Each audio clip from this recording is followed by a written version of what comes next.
It's a beautiful night for some Metro League football this evening as the Jesuit Crusaders welcome the Westview Wildcats into Cronin Field with a chance at a massive Metro League win.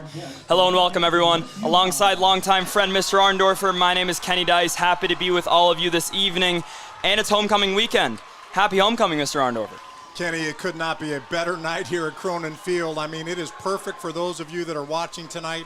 70 degrees at kickoff, just a light breeze. I mean, this is ideal time for football. This is what it's ideal in October, and this is an exciting game, Kenny. I'm excited to see this get kicked off and see what we got tonight. Jesuit coming off a big win last week with a 70-0 win over Aloha. And Westview yet to find their first win of the season, but yet still a very interesting game tonight. You know, I spent a lot of time, Kenny, with Coach Potter and the team this week down on the field, just talking about where things are. What I've been told is that Westview is a really big team, big and physical. They may lack some team speed on the outside, so I think you can look for the Crusaders to look to get out into open space today. Let's see if we can get Lonnie Burt going on the ground, and that would be a fantastic way to start the game. Definitely a crucial running game for the Crusaders tonight. Not just Lonnie Burt, but Julius Christensen probably takes some snaps tonight as well as more of a passing back option for the Crusaders. I've definitely noticed Jesuits passing the ball a little bit more this year. Definitely notorious for a run-specific offense, but Coach Potter made some changes this year and implementing the pass a little bit, which I definitely has played in their favor with a little bit. Yeah, and I think Trey Cleland has really showed himself to develop in the last couple of weeks, Kenny. He's obviously a guy who has lacked experience. He was injured all last year, but he's a good physical runner. He's a guy that can pick up something on 3rd and 6. He's thrown the ball extraordinarily well, and I think they're going to move the ball tonight. I think tonight you're going to see the Crusaders play their typical kind of offense. I look for long, sustained drives. Hopefully Lonnie with 6 yards and a cloud of dust. That would be fantastic. So this is a crucial first possession here as Westview is kicking off to Jesuit.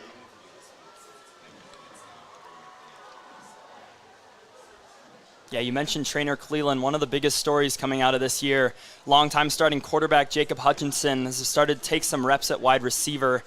Definitely an interesting strategy, but Trainer Cleland showing off a great arm this year. I'm not surprised he's gained the starting role. Yeah, and Hutch has been incredible. He's been an incredible 2-year starter at quarterback. They've moved him around this year on offense to different skill positions. He's going to play an important role on defense. I love how Coach Potter has said, let's get our best guys, our best 11 on the field on both offense and defense, and I think that strategy is really going to pay off here in the last 4 weeks. Here goes Westview with the kickoff.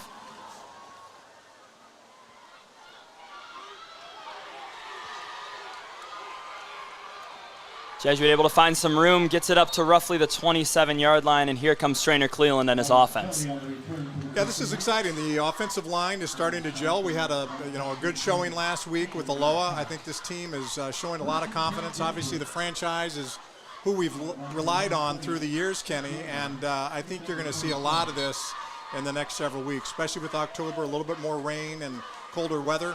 This is a good opportunity tonight to really establish their ground game. And here's Trainer Cleland under center. Lonnie Burt lines up behind him in his quintessential green gloves. Let's see what Jesuit does here on the first play of the game.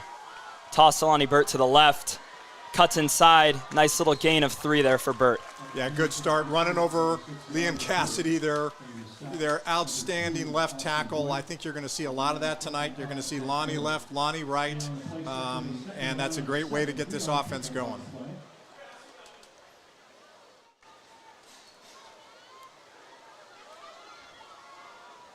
I'm seeing a lot of pink out there tonight, Kenny. That's a good look.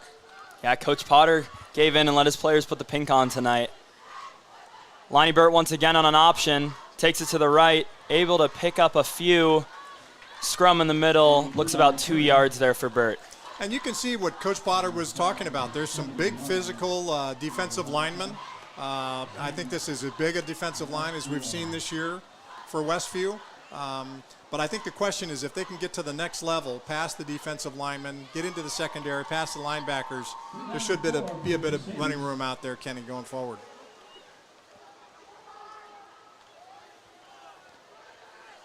Big 3rd down play here at 3rd and 4. Lonnie Burt lines up to Trainer Cleland's left. Got double formations on both the right and the left. Trainer Cleland decides to take off. swallowed up by the Wildcats. Going to be a little short of the first down.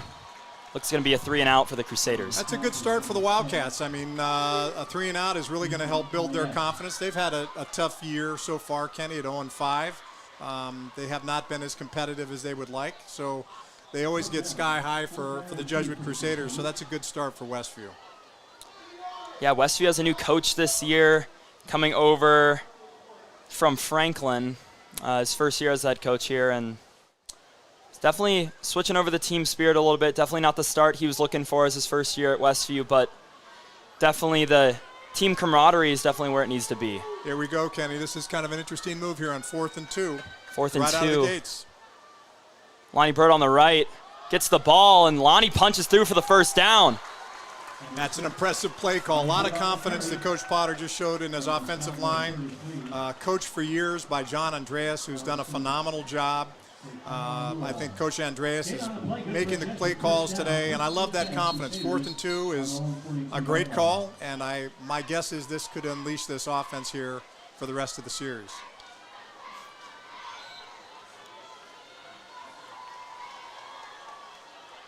Rowan Lewis enters the field as a fullback here. I formation in the backfield. Lonnie Burt once again gets the carry. Looks to be about 3 to 4 yards on an inside run. And Mr. Arnofer, you were talking about how Jesuit went for that 4th and 2. From a spectator point of view, that's definitely a statement play, I feel like. First drive out on the field, making their presence known and show that they're really a 4-down team, and Westview can't stop them in 3. Well, that's a gutsy call, right? I think the ball is, obviously not at the 50-yard line or better. It was back at the 35 or so, and here they were I don't think they even hesitated, quite frankly. They were ready to go. They had a play call that they favored, and they went right over the center, right over Joey Schuler, and that was an impressive play for the Crusaders. Handoff to Burt once again. Swallowed up in the middle of the field, looks to be about 2 yards. We're seeing a lot of runs early here from Jesuit, specifically Lonnie Burt. Yeah, and he has not been able to get a whole lot of penetration past that front line. Again, there's some big boys there, and my guess is, especially on the left-hand side of the Westview line, they've got some big guys. Now, if they can get to the second level, get to the linebackers, get to the safeties, I think we're going to be in good shape. A lot of trust in the offensive line here. You talked about the franchise. 4 of the 5 offensive linemen graduated from last year, leaving just Liam Cassidy at the left tackle position, but they're definitely finding their own so far this year, growing as a line and as a team. First pass attempt here for Cleveland. Cleveland looks deep. Elias Johnson down in the middle. Nearly picked off by the Wildcats. A little bit underthrown to Elias Johnson. I like the play call, though, Kenny. Let's stretch that defense a little bit. Let's give them something to think about. Jesuit's not afraid to air it out, and here we go on 4th and 5. Let's see what the Crusaders are going to do now.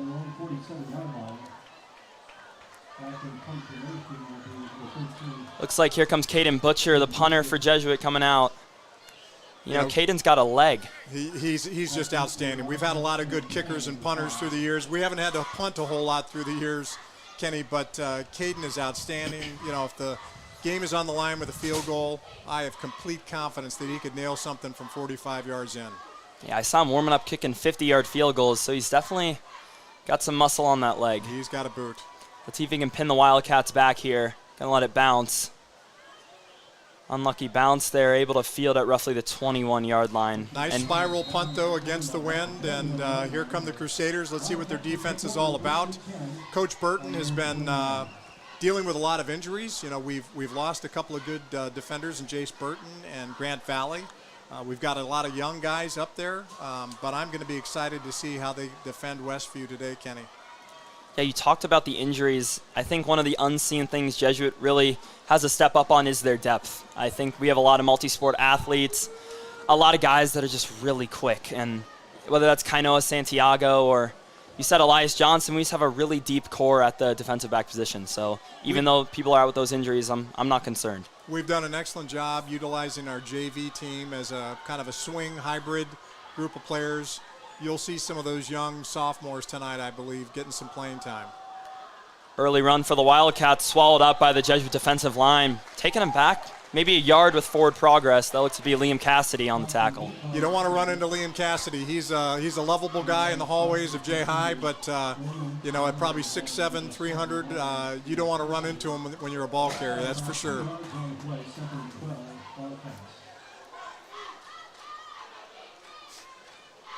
And I think it's rare to see Lonnie Bird, our star running back, also playing linebacker for Jesuit. Once again, just showing that two-way depth we have. Just really some athletes on the field. As good a running back as he is, I think he's even a better linebacker. I love watching him tackle. Looks to be another run for Westview. Maybe gets it back up to the line of scrimmage. 3rd and 10 for the Wildcats. And this is a great position for the Crusaders to be in. We like to see this. Westview's reputation is not necessarily to throw the ball. Again, they want to rely on their big offensive line. They don't necessarily have the skill position players that they've had most recently. They really had a couple of outstanding running backs and wide receivers over the last couple of years. So this puts the defense in a really advantageous position. We've got some exciting skill position players. You mentioned Kayanoa Santiago earlier. He's really improved as a junior. Look for number 19 to make some good plays tonight. Westview to pass. Has the tight end open on the far side. Goes out of bounds. This is going to be close. Looks like the refs are going to give him the first down. The chains are moving. Good play by Westview. Good call. Safe play out into the flat and completed the pass. Let's see if we can stop them here and continue the momentum we had in terms of our run defense. I think a stop here would be huge for Jesuit, getting the ball back after their 3 and out. Just get that momentum back, as you said. Jesuit in man coverage here. Elias Johnson right up in the face of the Westview wide receiver.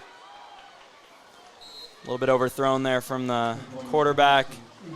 Elias Johnson, maybe a little bit of intimidation there at the line. Yeah, it's funny. I don't know that I would necessarily be picking on Elias Johnson. Elias is just an outstanding ball player. He's probably 6'3", just a long wingspan, just a prototypical corner, not only at this level, but candidly at the collegiate level. I believe he's committed to the University of Washington. He is. Just an impressive-looking athlete. He's played well for the Crusaders through the years. Swallowed up by Lonnie Burt. That's a loss of 5 yards for the Wildcats. He either anticipated that perfectly, Kenny, or he was just left on block. I'd like to see that on replay. But that's typical of Lonnie Burt. When he sees the ball, he goes to the football, and he arrives in a bad disposition. That was an unfortunate situation, and now it's 3rd and 14. Love this situation for the Crusader defense. Great opportunity. Let's see if Westview decides to air it out. Last time they were 3rd down, able to get the quick little out route to their tight end to pick up the first down. Let's see what happens here. Trips right, lining up for the Wildcats. Guarded by Elias Johnson and Matt Eilers. Looks to be thrown over there. Lonnie Burt once again. Lonnie Burt brings him down. He's just unstoppable, Kenny. He's just an incredible athlete. Circled around, found his hole, and pursued. And again, that was almost a coverage sack there. Nowhere to go. Westview is going with the wind this quarter, so on this punt, this will be an advantage. But they're squandering an opportunity to throw the ball when they have the wind. Johnson back to return the punt. Not a guy would want to be punting to either, Kenny. This guy can really run. Oh, he's quick. Former track star decided to pursue football, but the speed definitely still shows on the turf.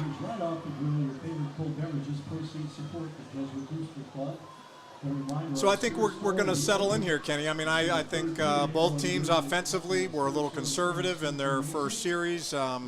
Jesuit aired it out once, but I think this is an opportunity now to take a look at what we can do. I'd look to see Jesuit go a little bit wider. They've tried to run between the tackles so far, and I'd like to see them test what happens out in space a bit here. Yeah, I think having the gift of Liam Cassidy on that left tackle side, I wouldn't be opposed to bouncing it out that left side and allowing Liam to drag out and create some space for Burt. You and I might even be able to turn that corner, Kenny, with Liam in front of us. Good grief. 79 is a phenomenal football player.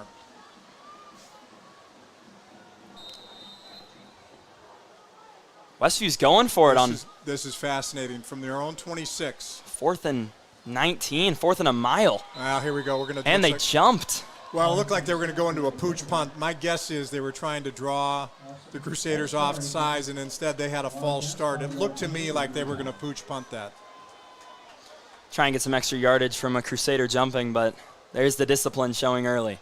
I don't think they wanted to signal early to Elias Johnson, number 2 deep, but now he's back there and they're going to have to punt it to him. Johnson's going to field it. Looking for a gap.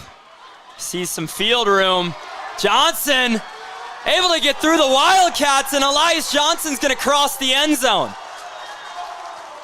We may have a flag at the 50-yard line or so, but you can see why we said you don't want to punt to this guy. They had the wind with them. They almost out-punted their coverage. He had about a 10-yard run start. Let's see if they, in fact, dropped a flag here, Kenny, around the 50.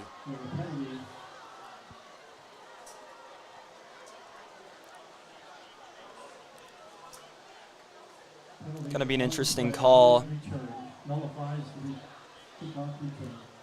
Looks like they're bringing the ball back. I thought the preliminary signal was a hold on Jesuit, which is disappointing, obviously, but you can see how he's going to be trouble all night for special teams. Elias, if you can get him in the flat, you don't want to give him any room. They gave him about 10 yards there, and he took it to the house. You know, even though it was called back, I think that definitely strikes some fear in the Wildcats. Elias, as you said, showing off some speed early, and not only is he a punt returner, but he's going to be on offense here, so. He's got a different gear, and I wouldn't be surprised if you see some passes just simply out into the flat to get it to him with a running start, see how many yards after catch he can get. Ball near the left hash.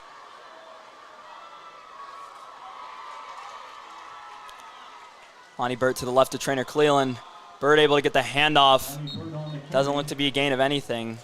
Running behind Trent Williamson, another junior. We've got of our 5 offensive linemen, 3 of them are juniors, and they're getting great experience this year. I think that's every year. John Andreas has shown himself to be a guy that can develop guys in the trenches. Something to look forward to in the years ahead with 3 returning linemen next year. Hutchinson and Eilers to the right side of the line. Cleveland under center, Burt to his left. Burt, another handoff, able to find a gap inside. That's going to be a first down for Lonnie Burt. And that's the first time, Kenny, we saw them actually penetrate to that second level, the linebacker level. Once they get behind the defensive lineman, they're not going to get chased down from the backside. Now it's just a matter of a foot race. And Lonnie, when he gets a head of steam going, look out. He's a phenomenal athlete. And we haven't seen it yet, but Trainer Cleland definitely has some wheels as well. We're seeing a lot of option runs early. Let's see if he decides to take one for himself soon. Burt to the right of Cleland. Another handoff for Burt, trying to bounce outside. Westview able to wrap him up just at about the line of scrimmage, going to bring it to 2nd and 10. Good defense there, Kenny, and I agree with you. At some point, Cleveland is going to not hand that off. He's going to read that defensive end, and he's going to simply go back the other way. If they can suck in that defensive end, he'll be able to turn the corner. He can really move. He's a very physical runner, very capable of making people miss. 2nd and about 9 for the Crusaders with just under 3 minutes left in the first quarter.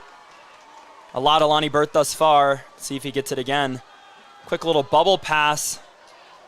Hudson Gasperson get it up to about 3 yards.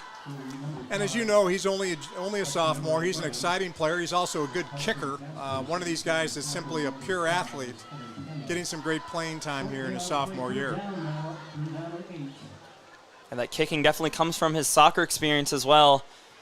Playing JV soccer his freshman and sophomore year.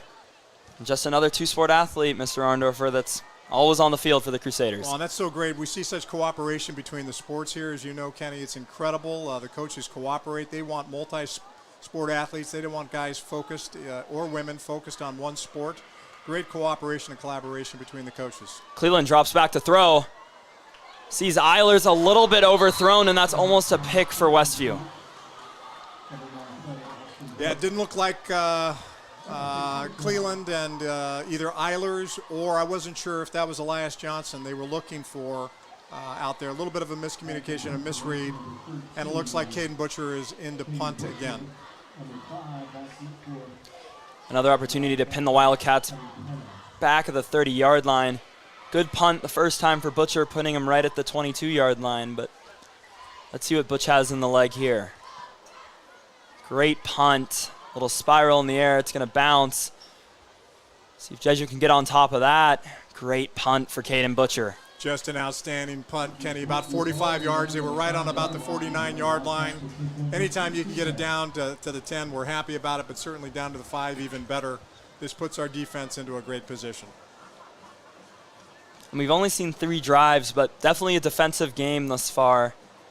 3 and out to start. A couple great stops from both the Wildcats and the Crusaders. Would not be surprised if that trend continues for the rest of the night. Yeah, pretty conservative play calling so far. Nothing unusual, no trick plays.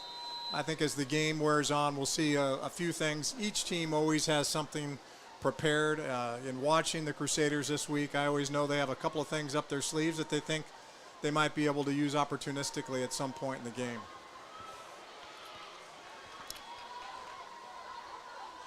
Westview back inside their own 5. Hands it off to their running back, able to find a little bit of room. About an 8-yard gain for the Wildcats. Gets them a little bit out of that danger zone. And yeah, that's an impressive play. I mean, that's really helpful. They ran behind their big beasts up front. They got good movement on the defensive line, got to the second level with the Jesuit linebackers. That was a good first down play there.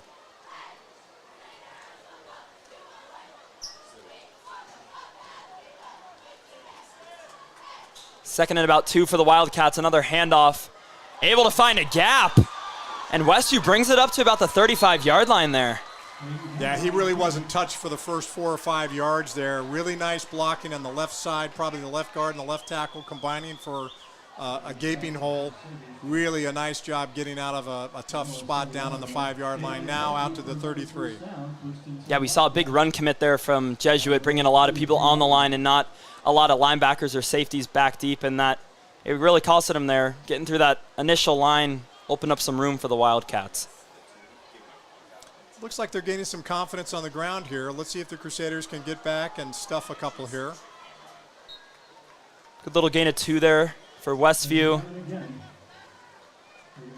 Brings it to about 2nd and 8.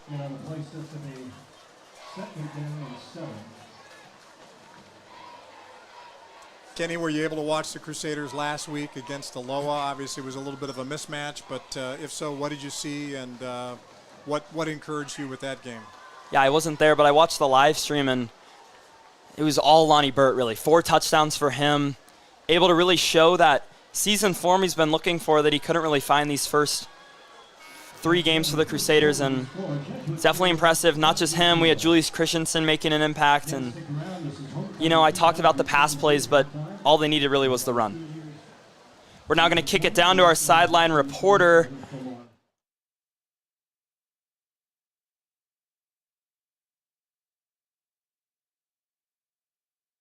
My name is Claudia Rose, and I'm with Jesuit Media, and tonight I'm here with Jesuit Junior Audrey Bayless. Audrey, what are your impressions of the game so far? Well, obviously it's not the start we wanted, but I'm pretty sure we'll be able to push ahead soon. You told us you're the leader of the Women in Sports Club. Can you tell us a little bit about that? Yeah, for sure. The Women's Sports Club, our main goal is to advocate for women's sports and raise awareness so that there's more support at basketball games, volleyball games, lacrosse games, overall just helping out women in sports. That sounds great. What are your goals for this year?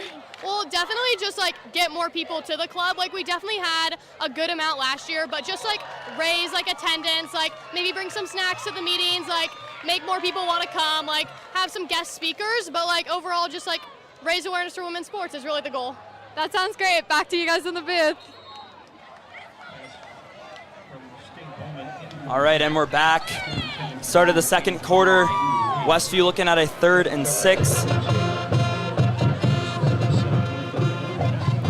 And Kenny, this is interesting. Obviously, with the change of sides at quarter, Westview will be moving against the wind. If you watch the American flag at the 50-yard line, it's I'd say 5 to 10 mile an hour breeze right now. They're going to have a hard time throwing the ball. going this direction, going east on our field.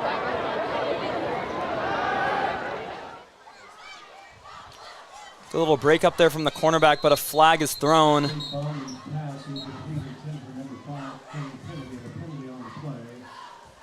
Thrown in the direction of number 4, Matt Eilers, senior for Jay High. He's really had a great season, just a great athlete, Kenny, a great guy in the classroom, just a wonderful community builder at Jesuit. I've enjoyed watching him compete. We've had a challenging year, but he's been one of these glue guys that's been leading the guys on the practice field and obviously on the gridiron on Friday Night Lights. Yeah, he's definitely one of those guys that goes unnoticed on the field, but he's second in average receiving yards every game, and he's really making an impact this year with his big role. Another pooch punt here for Westview. Gonna let it bounce. Just gets behind the 40. You know, they've punted a couple of times now, and that the punter, which is the quarterback who drops back, is just going back at about 7 yards. And I wouldn't be surprised if the Crusaders get a piece of the ball at some point, Kenny, because there's just not a whole lot of room there. When you have talent like Lonnie Burt coming off the edge, I wouldn't be surprised if he got his paws on that ball. I couldn't agree with you more. This will be great. Now, we got the Crusaders with a little bit of the wind, a couple of series under their belt. Let's see if Cleveland can get them moving. Again, get the ball out into the flat and maybe Elias's hands, and let's see what we can do. Either he and Eilers are lined up on the right. I love seeing those two guys on the same side. Rowan Lewison at fullback, Lonnie Burt about 2 yards behind him. Play action pass, Trainer Cleveland airs it out, a little bit overthrown from Matt Eilers. Little bootleg there for Jesuit. Yeah, and Matt kind of stumbled there. I like having those two guys there. One's going to go short, maybe peel off, and one will go deep. I like the play action there. It's hard to cover both of them well on the same play.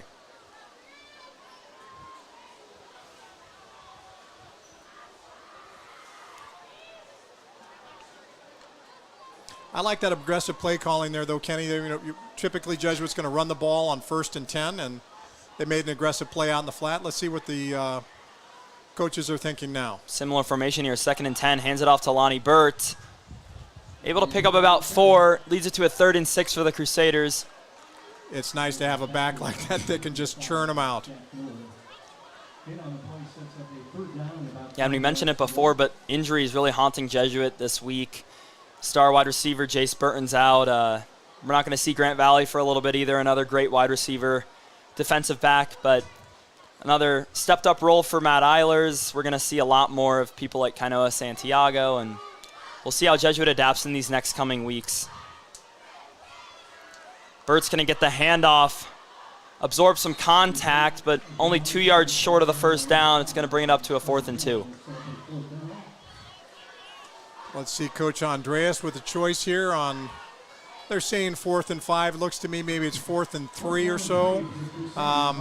This is an interesting conversation on the sidelines. Looks like Jesuit will be going for it. I think this is definitely 4-down territory for the Crusaders. We've seen what they can do with their short pass game, and we'll see what Coach Andreas is cooking up here. And given what the defense is doing so far, Kenny, I think it's a wise choice. Let's convert here and let's keep this drive going. Eilers and Johnson on the sidelines. Burt lines up behind Trainer. Looking at Johnson, little tipped up by Westview.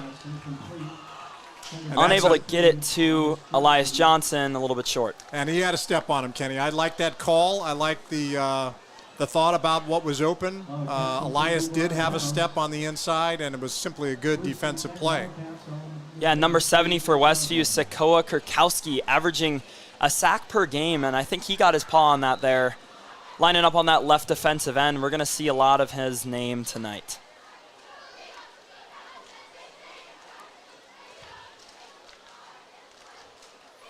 Let's see what our defensive lineman can do here. Number 53, Sam Fisher, is always a guy, senior. Love watching him play.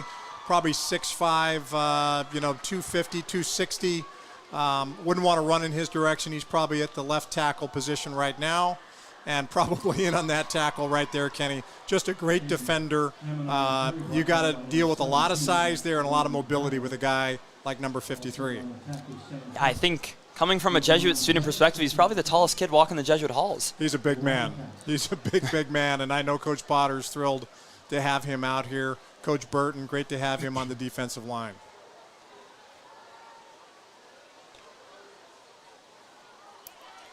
Bowman under center for Westview. Running back to his left. Hands it off. Jesuit able to bring him in the backfield. That's Lonnie Burt once again, making his presence known. You know, we got homecoming tomorrow, Kenny, as you well know, and I know one thing. Lonnie Burt will be exhausted by that time. He gets in on every play on offense. He plays a physical position. He's either got the ball on offense or he's blocking in some way, shape, or form.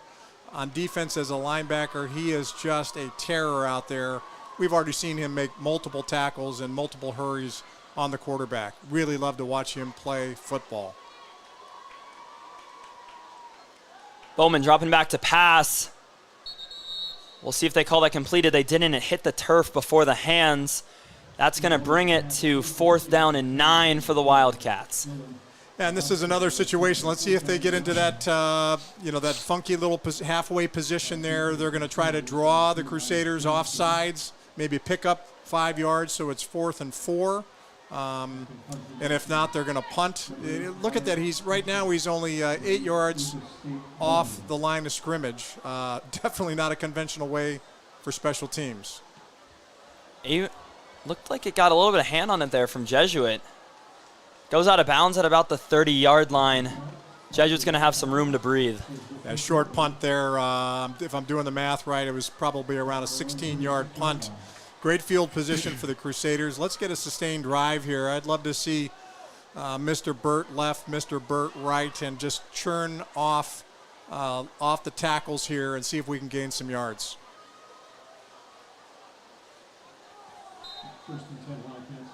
Santiago now in with Elias Johnson. We're running doubles on both the left and the right. Burton gets the handoff, able to shake one. Gets up to roughly the 37-yard line, about a 1-yard gain for the Crusaders. And while we're here, Kenny, let's talk a little bit about some of the linemen we've got playing for the Crusaders this year. At center is Joey Schuler. He's a senior, definitely the glue guy, making the calls on the line. We got Trent Williamson playing right guard. He's only a junior. Trey Spreen, left guard. He's also a junior. We talked about Soren Gaston at right tackle, and obviously Liam Kennedy at left. They are the franchise this year. Definitely a young group, but they're going to find their own soon enough. Eilers goes down again without being tackled, but able to pick up about 2 yards before the end there. Looks to be a little limp. Let's see if he can shake it off. He's good. Says he's fine. That's a little unfortunate because I think if he hadn't got tripped up there, he would have at least picked up 7 to 10 yards there, probably the first down. 3rd and 8, important play at their own 38. 3rd and 8. I wouldn't be surprised if we saw maybe a screen pass or a quick slant from Elias Johnson lining up in that double formation with Santiago. Yeah, I love those two out there as well. Santiago's a great athlete. Looking to the sideline, just through the fingertips. That's going to be another 3 and out for Jesuit. Yeah, and it looks like at 4th and 8 from their own 38, they're going to be punting again. Caden Butcher with a little bit of wind for the first time. I believe this is his 3rd punt today. My guess is he's going to be able to give it a ride. He's had 2 nice spiral punts, Kenny. Definitely a great technician and really helpful to have special teams you can rely on. Butcher now on the punt. That's a deep one. They're going to field it about the 15-yard line. That's a hammer from Caden Butcher. Just an outstanding punt, if I've done my math right. About a 47-yard punt from Caden Butcher. As we mentioned, the wind is moving east to west, almost directly behind him. Certainly took advantage of it. He gets it up into the stratosphere with a beautiful spiral, and then it just carries on the wind. Beautiful play by Caden Butcher. Caden Butcher recently ranked a 4.5-star kicker after a recent little kicking showcase up in Washington, and he's definitely holding a couple walk-on offers, but I'm excited to see where he continues his kicking career in the next year. Great student, great guy around the hallways of Jay High. His father teaches at Jesuit. His father's been one of our coaches of our swim team, which has been so well representing our school for the last several years. I believe they won both state championships last year. Really a terrific program. One of the many dominant teams at Jesuit. Quick little run there for Westview, able to pick up at about 8 yards. Nice start again to their series, just like the last time. They churned off 8 yards. It's an offensive coordinator's dream, Kenny, to have 2nd and 2 on a regular basis. So in the field position game, the Jesuit Crusaders have been a great spot because of Caden Butcher's punting, but we haven't been able to pin them down. Let's see what we do on 2nd and 2. It's definitely back and forth play through some great defenses. We'll see who strikes first on the scoreboard. That's Lonnie Bird again. You said homecoming's tomorrow. He's definitely going to be a little bit sore on the dance floor. I just want to see him wear those green gloves, though. That's my question. Is he going to have the green gloves on tomorrow? My guess is he will. Maybe a green suit with it. Great play by Lonnie Bird. He's fairly unblockable. He's ferocious. He's a warrior. Love watching him play. 3rd and 1, interesting play here. Maybe 4th down territory, maybe not. Let's see what they can do here. Bowman under center for Westview. Running back to his left. Trying to catch Jesuit off sides. They don't bite the first time. Not many penalties yet, Kenny. This has been a pretty well-played game, very clean. Hands it off, and Lonnie Burt causes the fumble. They're going to call him down, but Lonnie just getting through the offensive line. It's like they're not even there. You know, those linemen and the backfield of Westview are just going to see number 6 in their nightmares for the next several days. He's had a heck of a first half. Beautiful play by Lonnie Burt. Now 4th and 3. Again, pinning them back. I'd be surprised if they run an offensive play here. They'll try to draw the Crusaders off sides. Definitely but Elias Johnson is deep. Gets it off. Another short punt. I don't think Johnson's going to touch this one. Just at about the 50. Great starting field position for the Crusaders. Yeah, it's been a game of field position all game. Now the Crusaders are going to be starting out on about the 46-yard line. I got to believe we're going to be in a good place here to get a sustained drive. Obviously, 4-down territory. So I'd be surprised if Jesuit doesn't make some real progress in this series. Yeah, I'm feeling good about this drive. I think Lonnie Burt's coming off of some great defensive momentum. We'll see if he can channel that with his offensive running. Now let's face facts here, Kenny. The defenses on both sides have played really well so far in the trenches. There's been some great blocking, great defending. Play action here. Trainer Cleveland drops deep. Able to find Rowan Lewis. And Rowan Lewis gets in the end zone. Jesuit strikes first. Just an outstanding play call there. Rowan Lewis, only a sophomore. Just a beautiful play fake by Trainer Cleveland. Good ball handling, beautiful pass, and just a great route. You know, Jesuit's not renowned for its passing game, but that was an impressive play. And we apologize. That is actually Sam Hunt on the touchdown. Sam, another great junior tight end for the Crusaders, finding his role this year with recent departures of Patrick Kelly, a great 4-year tight end for the Crusaders, leaving for college. Sam's found his own this year, don't you think? I stand corrected, and he's a great player as well. Nice conversion there by Caden Butcher. A little bit of breathing room for the Crusaders. We'll be kicking off with the wind at our back. I'd be very surprised if we're not going to pin them inside the 20 here. You know, I don't think Lonnie Burt skipped a snap this game. He's been everywhere. The guy can get it done. He's following in the lines of a lot of great players at J High. Typical a running back, fullback, linebacker kind of mode, tight ends, defensive ends, rush linebackers. We've got so many athletes. You mentioned Patrick Kelly, for example, last year. Just a great player at both tight end and rush end. Lonnie Burt following in that tradition.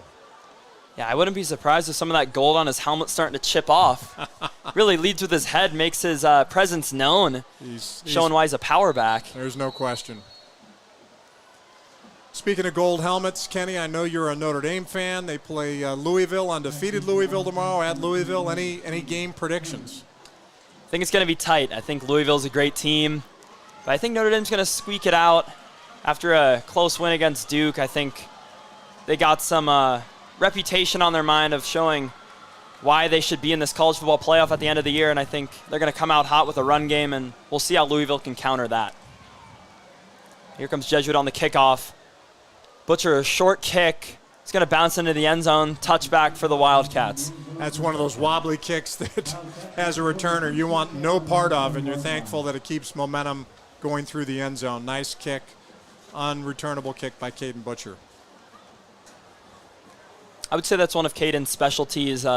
His kickoff gets it in the end zone almost every time, not even allowing a return for any opposing team. That's so important, not only at the high school level, but you talked about him playing at the collegiate level. He definitely is the kind of guy that a college wants. It is about field position. If you can kick it out of the end zone every time, you'd love to do it at both the high school and the college level.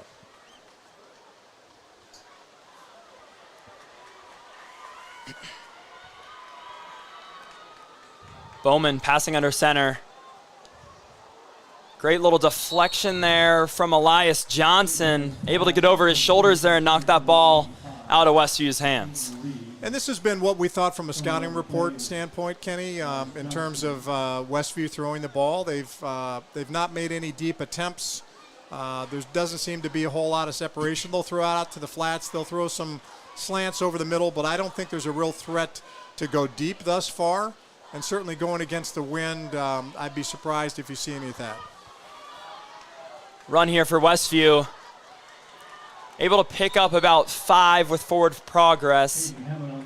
And you were saying not a lot of deep passes from Westview. I wouldn't pass it deep either if I had Matt Eilers and Elias Johnson sitting deep. No, they're just patrolling, waiting for someone to test them.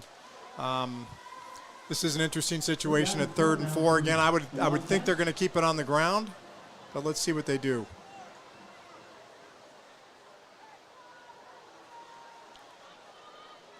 This 30 to 50 yard line range seems to be where Westview's making most of their plays with these great kicks from Caden Butcher. Let's see if they can convert the third here and start moving up the turf.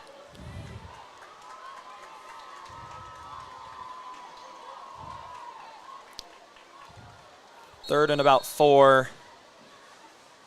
Looks like we're going to get a timeout. Timeout for the Crusaders, it looks like. What strikes you, Kenny, what we've seen so far? I think I've definitely noticed the offensive line definitely getting involved early. I think we talked about how we really had to revamp that whole franchise after a lot of graduates, but these juniors on the line, you would think since they're new, they're not going to be able to hold their own, but they definitely have. I've seen Trent Williamson make some great blocks. Soren Gaston make some great cut blocks as well to make Lonnie Burkett some room, and they're definitely making an impact early in this game. And, you know, this is an important game for the Crusaders. We've got really the next 2 games against Sunset, who's 3-2, ranked number 15 in the state, and then at Mountainside, also 3-2 the following week. This is going to be an interesting opportunity for the Crusaders. They've had an incredibly challenging schedule thus far, but we've got a nice run of 4 games here, including tonight, that they can claim the Metro League title. Bowman able to find his receiver. It's going to be close, but I think the refs are going to give Westview the first down.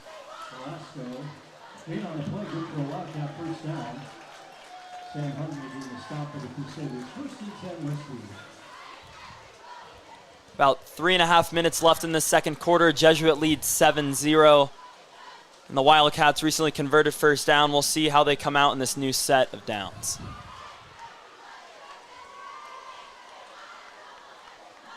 Lonnie Bird on the edge. I think I see some steam coming out of his ears.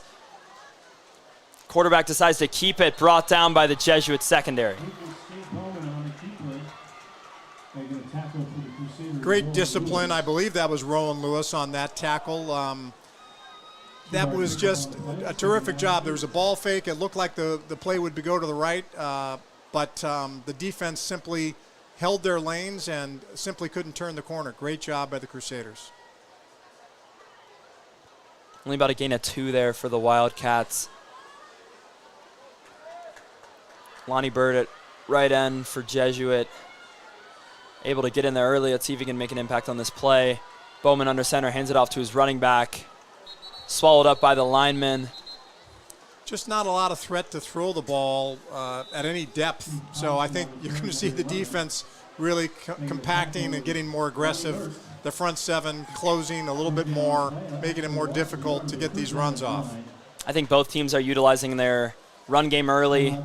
Definitely more of a slow pace, 3 or 4 downs every single drive, but they're seeming to get it done. Couple drives each drive, but we've seen a lot of punts early. Kenny, you know these guys. What are the senior football players saying about the next 4 games? I hope there's good energy. I'd love to see us get to 5-4.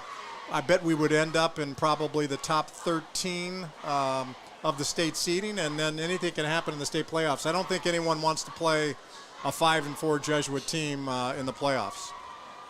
Yeah, you talked about it a little bit earlier, but a really tough schedule for the Crusaders early in the year, playing the 1, 2, and 3 in Oregon. Definitely some great battles for Jesuit, but unable to come out on top. And now we've entered Metro League play, and Jesuit, great opponents under their belt, now playing teams like Westview and Aloha in the Metro League. And we'll see if they can win out the Metro and become Metro League champs once again. Important play here, Kenny. 3rd and 9 with 2:44 left in the first half. Bowman decides to pass, looking left, goes deep, covered by, intercepted by Jesuit. Interception by the Crusaders. That's Kainoa Santiago. I think it's actually Christopher Lowe, number 15. He's a junior. It is. Coaches have been playing with, really been focusing on him for the last couple of weeks. He's been getting more playing time. Just an outstanding piece of defense. You know, you talk so often about the cornerback position, one of the toughest places to play in any sport. He just never left, his eyes never left the quarterback. Just a beautiful defensive play by Christopher Lowe. Yeah, that looked pretty textbook to me. Now trainer Cleveland quickly under center, hands it off to Burt once again. Able to pick up he stays up. Lonnie Burt pushing forward. That's about a gain of 8 for Lonnie. You know, so many times, Kenny, you see the linemen come and push in this day and age, and that looked like that was taking place, but there was only one guy, and it was Lonnie Burt, who just kept his legs chopping. Just, it's like tackling a Coke machine with legs. Just a physical, intense football player. Trainer Cleveland drops back to pass. Looks for Eilers, diving catch, no good. Looks like there's a little bit of mustard on the relish. We'll see what the referees bring up here. A little bit of a late flag. Could be a holding call on the Crusaders. Maybe a jump, neutral zone infraction. We'll see what they decide on.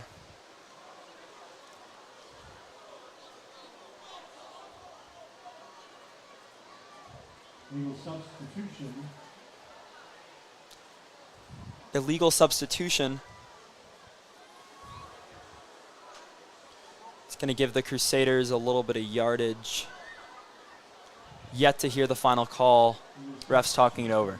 See Coach Potter waving in the other direction, so he seems happy enough. So they're going to mark this down the field. Crusaders on the Westview 48. 1st and 10, new set of downs. Trainer yet to really take off as a runner yet. Mostly Lonnie Burt getting most of the yardage. Drops back under center. And here he goes on his run. Trainer Cleveland, easy first down. Maybe a little bit short, but great gain nonetheless. He's got great legs. He's got great vision. I like he was decisive. He looked at his first receiver. He looked at his second receiver and said, no, I can get the first down marker. Really nice job. He didn't look to make contact either there. I think that's really smart. He had a pretty serious leg injury last year, Kenny. I'd like to see him running out of bounds so he could stay nice and healthy. Yeah, it's really great pocket composure you usually see from a senior, but Trainer Cleveland, only a junior, really seasoned quarterback already. I'm excited to see what he does not only this year, but the following season as well. Cleveland drops back again. Short pass to Burt. Burt cuts outside. Burt able to find some running room, and that's a first down for the Crusaders. That was a lot of fun. We were at an angle there, Kenny, where we could actually see his footwork, and you could see him making chopped steps, got by the linebacker, got to the next level.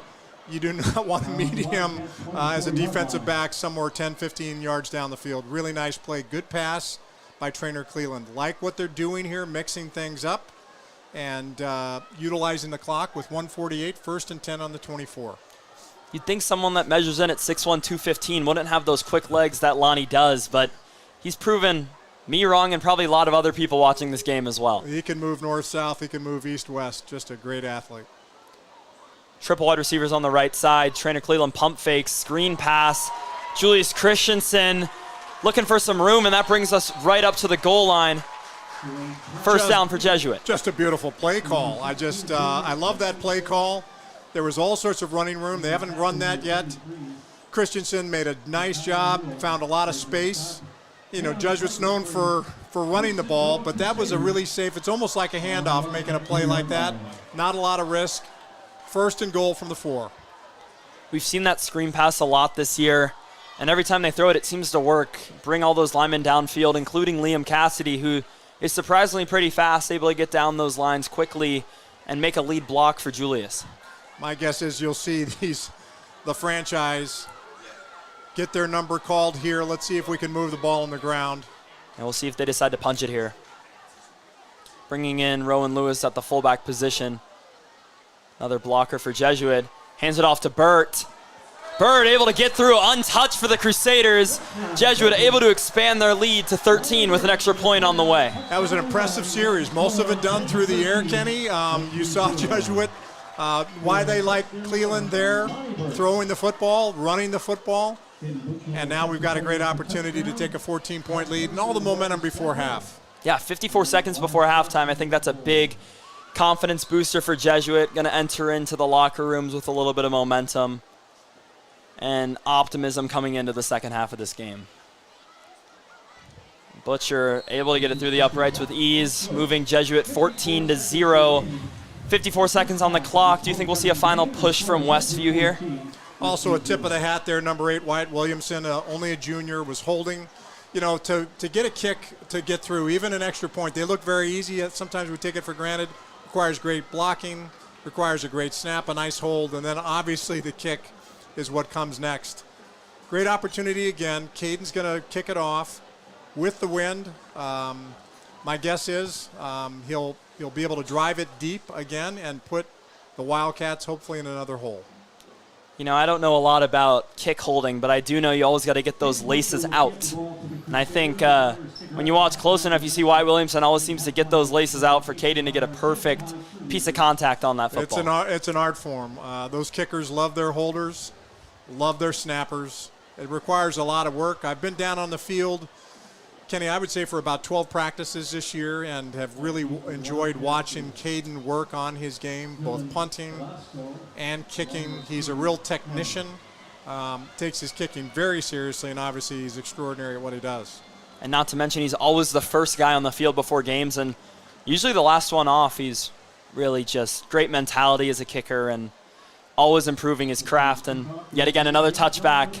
We talked about it already. Caden just a beast. Landed it inside the 5. There's no way they want to return that. They'll be taking over the ball at the 20 with 54 seconds left against the wind. Again, we haven't seen them with the propensity to be able to move the ball through the air. They took one shot deep that got intercepted. My guess is Jesuit's going to be bringing the horses. If they're going to be throwing the ball, it's going to be tough to get a pass off without getting hit pretty hard in the process. Yeah, 54 seconds here. Westview comes onto the field for their offensive set. Jesuit leads 14-0. 54 seconds to gain about 80 yards. We'll see what Westview can do. Hands it off. Great bring down tackle there by, can't see the number. I think that was Mr. Christensen again coming in on the tackle. Very nice play. You saw him get that nice screen pass down to the 4. Now you see his mobility at linebacker. Great defense by the Crusaders. Another great two-way guy. Christensen and Burt, both great running backs, but also great linebackers. They seem to share a similar position set. We're now going to kick it down to our interviewer with Clara. Clara, what do you got?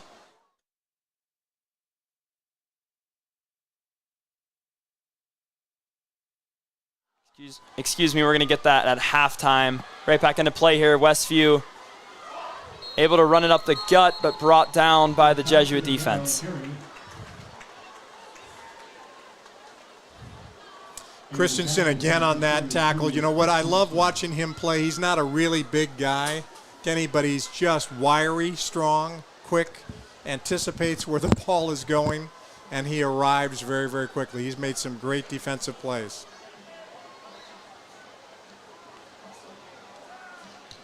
Yeah, when looking at size, I think Westview definitely wins in that category, but I think Jesuit really makes up for their size with their big heart and great tackling they work on almost every day that we see with Coach Potter. A lot of tackling drills, form tackles.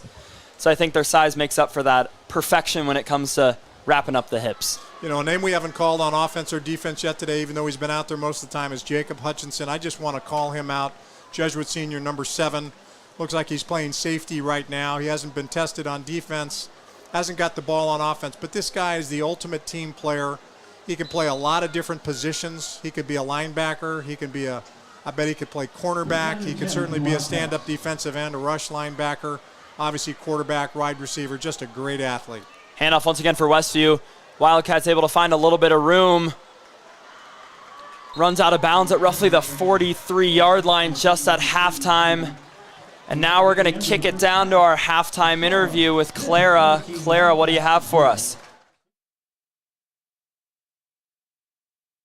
My name is Claudia Rose, and I'm with Jesuit Media. Tonight I'm here with Principal Mr. Maxey. Mr. Maxey, it's been a great game so far. What are your impressions? My impressions are we're moving the ball, put a couple scores on. I think we need to be able to put up a lot more points. We do have a few injuries. It'd be nice to see some of those seniors in the game to help us contribute, but we need to be able to get it done without them. As principal of the school, what has the year looked like so far? You know, the year has been really exciting. I am most impressed with how our seniors continue to come closer and closer together. For me, that means great role models, so freshmen, sophomores, and juniors can look up to that. So I'm really impressed with our seniors. Hope we're able to continue that throughout the course of the whole year. Hoping our underclassmen continue to find their way, get involved in some clubs, organizations, whatever they can do to kind of find their peak. You're well known at Jesuit for your shoe collection. Do you have any idea what your next pair might be? I'd probably like my next pair to be a pair of Air Jordan 4 SBs, which I do not have in my collection. But I've been on a little hiatus for the past few months, so we'll see. That's great. Back to you in the booth.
I'm Clara Heiser here with JCTV, and tonight I have the cheerleaders. I'm Coco Blixeth. And I'm Lila Barthold. What is your favorite part about being a cheerleader? I really like the games and cheering on the football players and hyping up the crowd. And halftime performances and dances. This season started pretty rocky. How did you guys keep your own spirit up and the school? We made sure everything was positive, kept doing the cheers, kept getting excited. Make sure that everyone's engaged and excited. This crowd has so much energy tonight. How would you guys describe it in a couple words? Fun, exciting, Spirited. Thank you so much. Anything else you guys want to say? UNB pump it up! Thank you so much. Back to you guys up in the booth.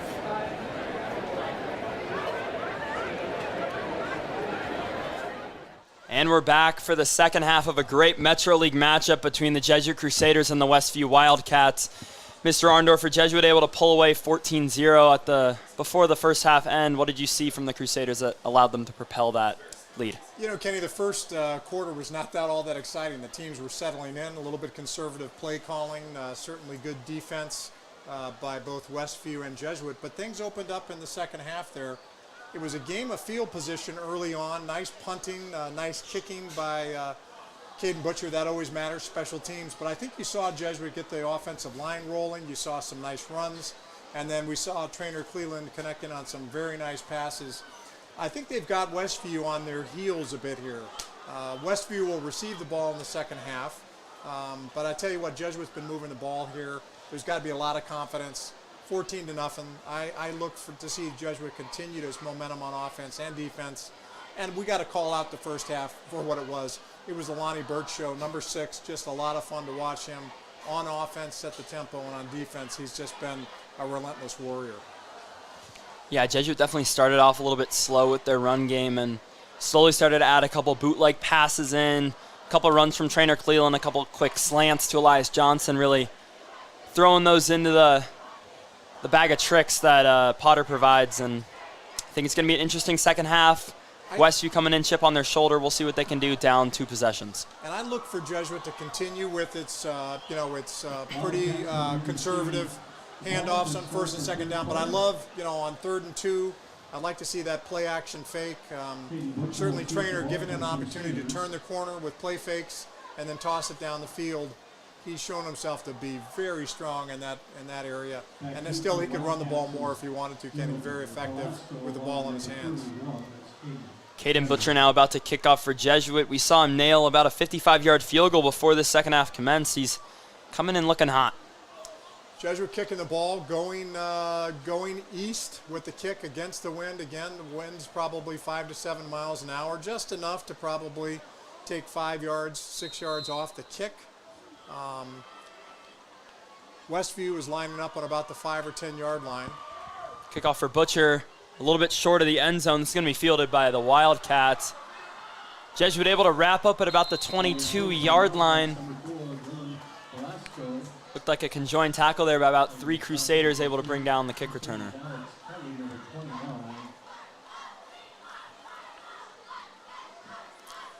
And here comes the Jesuit defense. Really stacked defensive back unit that we've seen thus far. Elias Johnson, University of Washington commit, as we said, and Matt Eiler's a little guy that runs under the radar a little bit, but just as effective as anyone else on this field. Super first half. This is 6 straight quarters of scoreless football for Jesuit. You can bet in the halftime they were talking about this, Kenny. They'd love to pitch a shutout here. I would love to see them continue doing what they did in the first half. It would definitely send a message. An interesting story on the field. Liam Cassidy wearing a different jersey because his first one ripped. I think that really just reflects perfectly the beast we have at the nose tackle position, and we had to switch jerseys because he's just tearing through way too many Westview players. Yeah, no, there's not a whole lot of apparel that can contain that man, that's for sure. I don't care what number he's wearing. He's a dominator on both sides. What a great night for football, Kenny, here. Just beautiful weather. Typically we've got rain this time of year. Just great out here. Westview able to pick up 2 yards on a run. Just under 12 minutes left in this third quarter. Jesuit still leads 14-0. And a pivotal play here on 3rd and 9. You know that Westview needed to get out of the chutes here quickly. They need to get a sustained march down the field. They really haven't been able to put first down after first down, so this is a critical play here at 3rd and 9. And Westview spreading the field a little bit. 2 wide receivers to the left, 1 to the right. We'll see if Bowman drops back here. He does. Quick pass to the sideline, brought in by the Wildcats, and that's going to be a first down for Westview. Yeah, look to me, if I got the numbers right, Santiago made a move on the ball, pretty close to a pick 6 there. That's one of those high-risk, high-reward plays. Nice play by Westview, 1st and 10. And that was brought in by junior wide receiver Dylan Velasco for Westview. First down.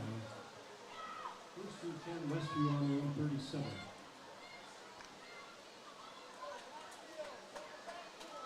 Another spread formation here from Westview. 2 wide receivers to the right, 1 to the left, and a running back to the left of the quarterback. And if they want to get some points on the board, it's going to be critical to do it in this quarter. Quick little pitch. That's going to be a fumble. Oh, and that is a tough call for the referees to make. Looks like they're going to call it an incomplete pass. I believe that was an incomplete pass. Wasn't all that elegant. That's really unfortunate that the Crusaders couldn't get a turnover there. And I was saying that as they've got the wind with them, Kenny, this quarter, if they're going to get any momentum offensively, they're going to need to make some hay here while they've got the wind as they're moving west.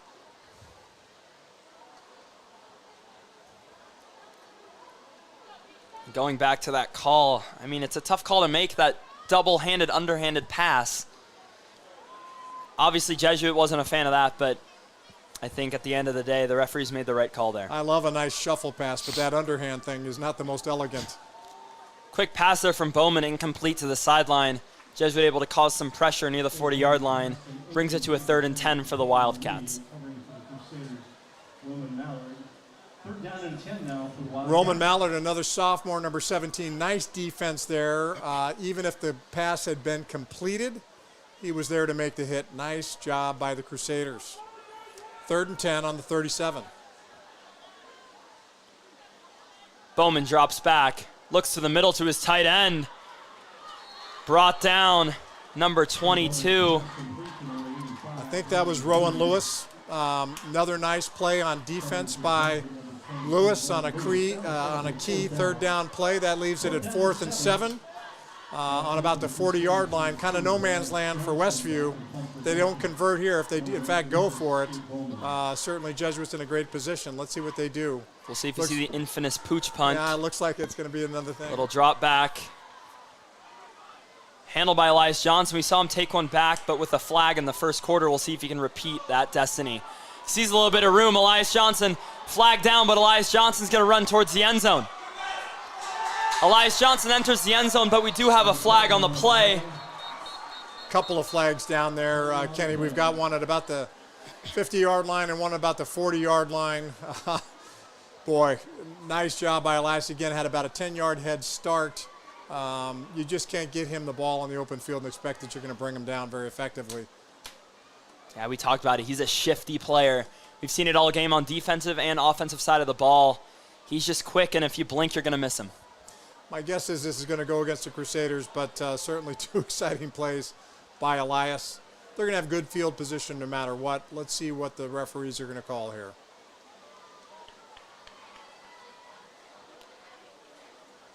The Jesuit offense is on the field, so it was after the play.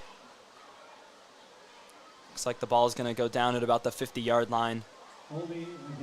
Holding on Jesuit is the call. You know, those punt returns are tough. You got players flying at you at 100 miles an hour, and if you just want to block them, they're going to go right through you. So 2 holds there. The irony is I don't think Elias needed either one of them to do what he did. My guess is neither one impacted the play. We'll need a little work on special teams next week to make sure we can really exploit his incredible abilities on special teams. Great field position nonetheless on about the 41, 1st and 10. 1st and 10 Crusaders on their own 41-yard line. Jesuit coming out with 2 wideouts and a running back and fullback duo in the backfield. Trainer Cleland under center. Play action. Trainer in some trouble. Finds the sideline, able to pick up about 4 or 5 yards there. I really like that play by Trainer. You really see his vision. really decisive, probably locking in on one receiver, didn't like what he saw, and simply took off and did the right thing, picked up 4 or 5 yards. Fantastic job. Now we're at 2nd and 6. Great position, almost at midfield. Definitely one of the first things you notice about Trainer Cleland when you watch his game is his poise. And I think he's lucky enough to have a great arm and some great legs. And when he's scrambling out like that, he's got so many options if he wants to air it out downfield or run to the sideline. And he chose the sideline that play, and it happened to pay off. About 4 yards there for the Crusaders. He's getting better every week. You can really see him developing. Entering a 2nd and 6. Hands it off to Burt. Burt able to keep chopping his feet, able to pick up about 5 yards there for Jesuit. And they talk a lot, Kenny, about yards after contact. He got hit right at about the line of scrimmage and simply kept going. It's hard to bring him down on the first tackle. Certainly if you're going to tackle high, good luck with that. He's going to keep moving, and even hitting low is not a whole lot of fun because he's going to put a punishment on you. Nice job. Crusaders in a great spot on 3rd and 2 at the 49. You know, they do call it yards after contact, but I bet it really doesn't even feel like contact for Lonnie Burt. I think it feels like a breeze of wind hit his face, but here we go, 3rd and 2. Little QB sneak for Cleland. It's going to be a close spot. Looks like they're going to give it to him. We're moving the chains. I like that call, Kenny. I saw that all week in practice. It's clear that the Crusaders were working on this. Up, quick count. Trainer's a big physical runner tucking in behind that massive offensive line, in particular behind Joey Schuler, our center. Just a nice, decisive play, 1st and 10 at the 48. Across half field now, Trainer Cleland in the shotgun. Lonnie Burt to his left, triple wide receivers on the left side of the field.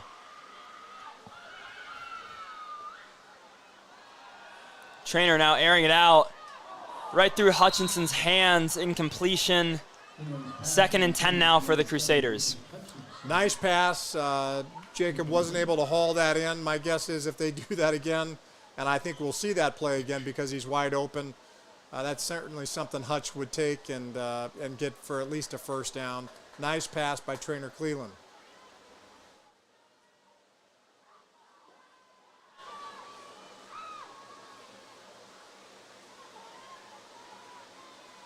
About 8.5 minutes left in this 3rd quarter. Jesuit leads 14-0. Jesuit with possession, 2nd and 10 at about the 50-yard line. I like the aggressive play calling, Kenny. I mean, it's 1st and 10. Again, we've seen the Crusaders throw it on 1st down several times. I like the play calls. Burt with the toss. Lonnie cuts inside, able to get about 6 to 7 yards on that carry. We talked about getting out into the flat. If you can get him into some space behind Soren Gaston, our junior right tackle, really got him into space on that. Really nice blocking. We'll certainly take that at any point. About a 6-yard pickup. 3rd and about 4 for Jesuit. Would not be surprised if he saw a little play action bootleg here from Trainer on a little run pass option. I'd love that call, Kenny. And of course, this is 4-down territory for the Crusaders. Even if it doesn't work out in this play, you can bet they're going to have another play on 4th down. This could even be 3-point territory for Jesuit with Caden Butcher's leg. Caden Butcher can certainly kick it. Quick pass here to Eilers. Eilers to bring it in. One man to beat. And Eilers shakes it off. Matt Eilers to the end zone. Give Eilers 6. Really happy for Matt Eilers there. Really nice pass by Trainer Cleland. Certainly a nice little in route, but he simply would not go down. You've got to bring him down. Matt Eilers has had a superb season on both offense and defense. Really happy for number 4. Great competitor for the Crusaders. Definitely a simple play, but Matt Eilers turned that into a heroic play. I mean, shaking off 2 guys, just him in the end zone. And really important here, again, going against the wind. Caden Butcher. Touchdown. Beautiful job by Caden Butcher.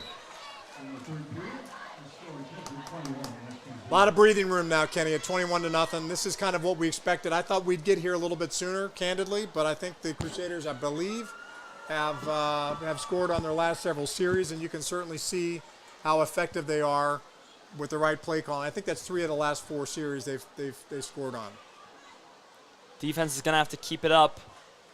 Looking for another shutout, as they did to Aloha.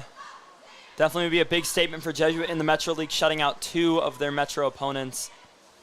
And those are the things the guys always talk about, right? They get very excited about pitching a shutout. You can bet the defense is talking about that in the huddle. They would love to be able to continue this momentum. Westview just hasn't been able to establish any kind of drive, any consistent drive on the ground or through the air.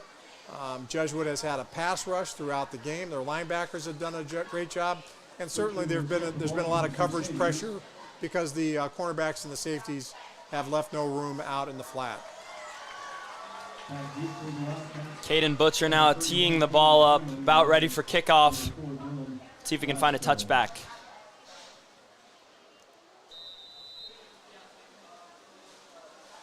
Butcher now on the kick. Sends it deep, fielded by Westview about the 10-yard line. And Jesuit able to wrap up right before the 20-yard line. That's going to be a 19-yard line spot for the Wildcats.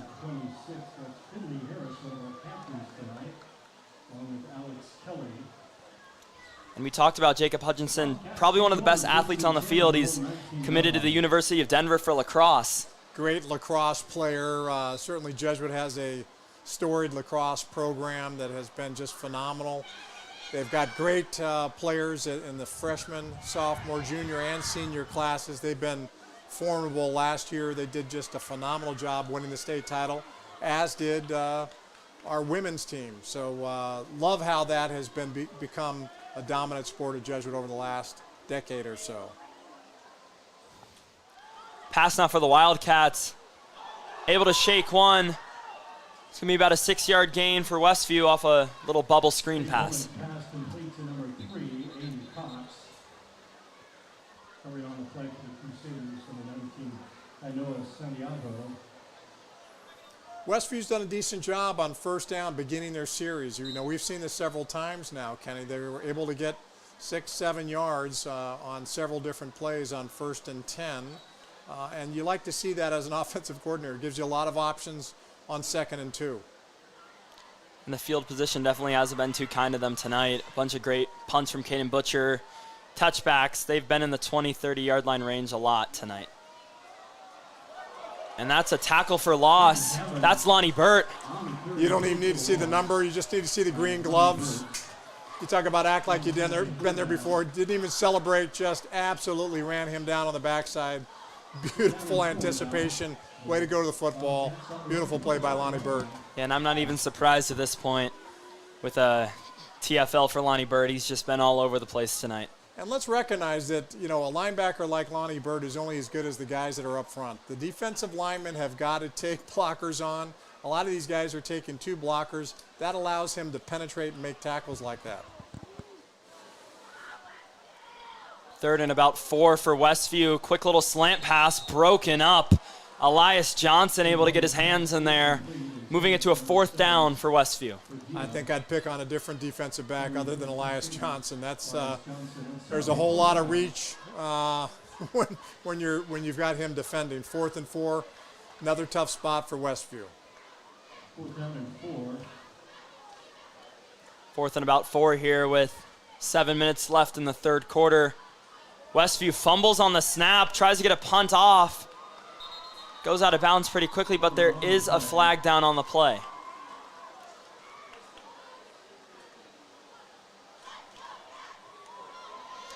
I've heard the Jesuit football team has coined the term Johnson Island, because once a receiver goes on the island, they're not coming back.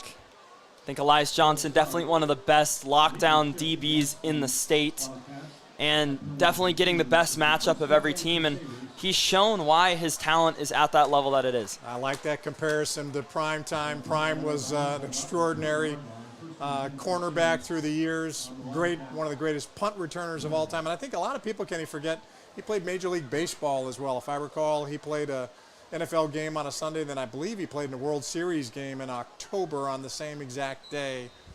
Prime could get it done on both the gridiron and on the diamond. Crusaders great field position, 1st and 10 on the 20 after that punt that really went nowhere. Looks like a double tight end lineup here for Jesuit. Looks like they're going to punch it here with Lonnie Burt. Trainer takes a snap. Hand off to Burt. Burt up the middle. Runs into a wall of defenders and looks to be about a gain of just 1. Nice play by Westview. They knew what was coming. That was one of those plays where Jesuit says, we're going to run over the right-hand side, we're going to snap it on 2, and you can't stop us. But they rose to the occasion. Let's see what we'll do here on second and 9. And I think up 21, there's really no need to rush. So I think we're going to see a lot of run plays here.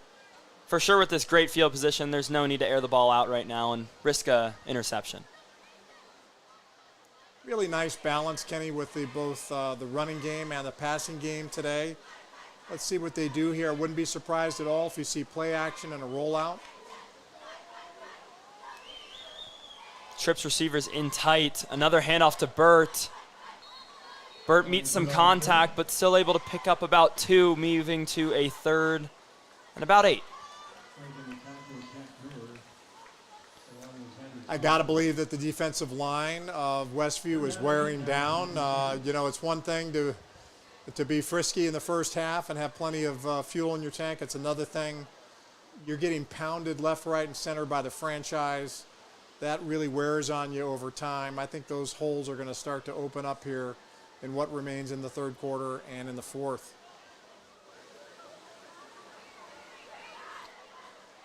Here's Jesuit's famous double wide receiver formation. Trainer Cleveland has some trouble with the snap, able to just jump on it. That's going to be a loss of about 5 yards. Smart play there. You know, it takes a little bit of patience to say, look, we'll just simply fall on the ball. We'll take the loss, and we'll live for another play here on 4th down. It'll be interesting. I certainly believe that Butcher can make it for here. Let's see if they'll kick. And Butcher is going out there. We'll see if Butcher can nail this field goal. If I've done my math right, this looks to be about a 43 or 44 yarder, slightly against the wind. He certainly got the leg to do this, Kenny. Last week he had a 36-yard field goal. I think this is just in his range. High snap, able to get it down. Butcher, that's comfortable. Caden Butcher able to move the score to Jesuit 24, Westview 0. Really happy. All those hours of practice paying off for Caden Butcher. Fantastic lead, great snap, great hold, great blocking. Jesuit up 24-0 with 4:18 left in the 3rd quarter.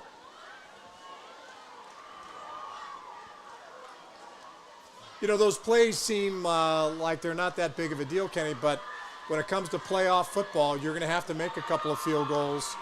You know, it's important that they get used to doing those things. To your point, doing this mid-season gets you comfortable so that when it really matters, you can convert and execute.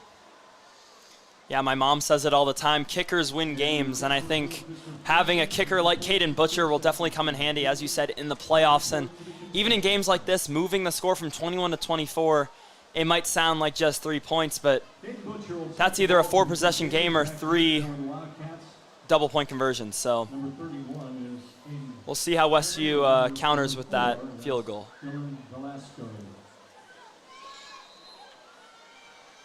Special teams have provided excellent coverage throughout this game. Let's see if they can continue making sure that there's no big plays here by Westview. Butcher able to cause some trouble here in the backfield. Jesuit able to bring him down at about the 15-yard line. That's Hudson Gasperson on the tackle for Jesuit. Again, a sophomore, number 11, great athlete, great leg. Certainly can do a lot of different things. Wiry, speed, fearless on offense and defense. Really nice play by Hudson. And this is the point of the game where we're going to start seeing some players cramp up, and it's been a long 3 quarters for both teams. We see a lot of players playing on both sides of the ball, and that's not easy. That's a lot of snaps. Kenny, while it's quiet here, maybe we could talk a bit about other Jesuit sports. We're excited about the programs we have. We've got the volleyball program has been in the storied tradition under the coaching of Teresa Zimmerly. Have you had the opportunity to watch our volleyball players this year? I have, and it's very dominant. I think the past 5 games have been 1-3 series, and the volleyball team just is really making an impact this year and making up for their close championship runs from the past couple of years, and I think they really want to win it all this year. They got second place the last 2 years, Kenny. They've got really great leadership from Coach Zimmerly. They've only lost one match to Sprague. Sprague is ranked number 1, Jesuit number 2. Jesuit has a great tournament this weekend at West Lynn. A lot of depth. Excited to see how the Crusaders prepare for the playoffs. And women's soccer, ranked number 1 in the country right now. It's nothing new, though. They've been very dominant the past couple of years, bringing in a handful of state championships, and they're just doing a great job this year.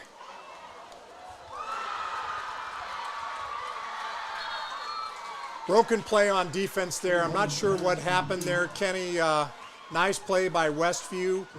Ken Eilers actually made a great stop on defense because it's hard to have a receiver that wide open. Nice pitch, nice catch. Clearly a broken play by Jesuit on the defensive end. Yeah, I think the gaps just opened up for Westview there, and they were able to capitalize and run towards the sideline. Nice play by Matt Eilers.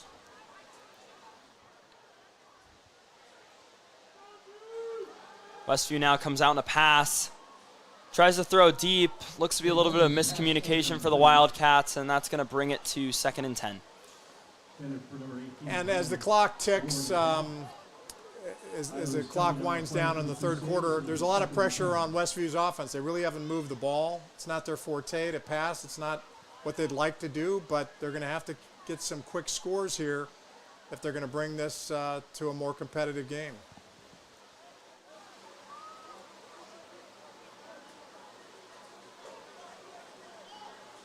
Jesuit coming out in a man formation here. Cornerback's playing up close. It's a run for Westview. Brought down, number 17. Roman Mallard, also another sophomore. These guys, we've got several sophomore linebackers that are really making a name for themselves, getting a great opportunity to learn at this level in the Metro League. Metro League play is different than what they've been used to. And we've been really fortunate to have just these guys that are mobile who can come up to this level and be super competitive, and great execution by Roman.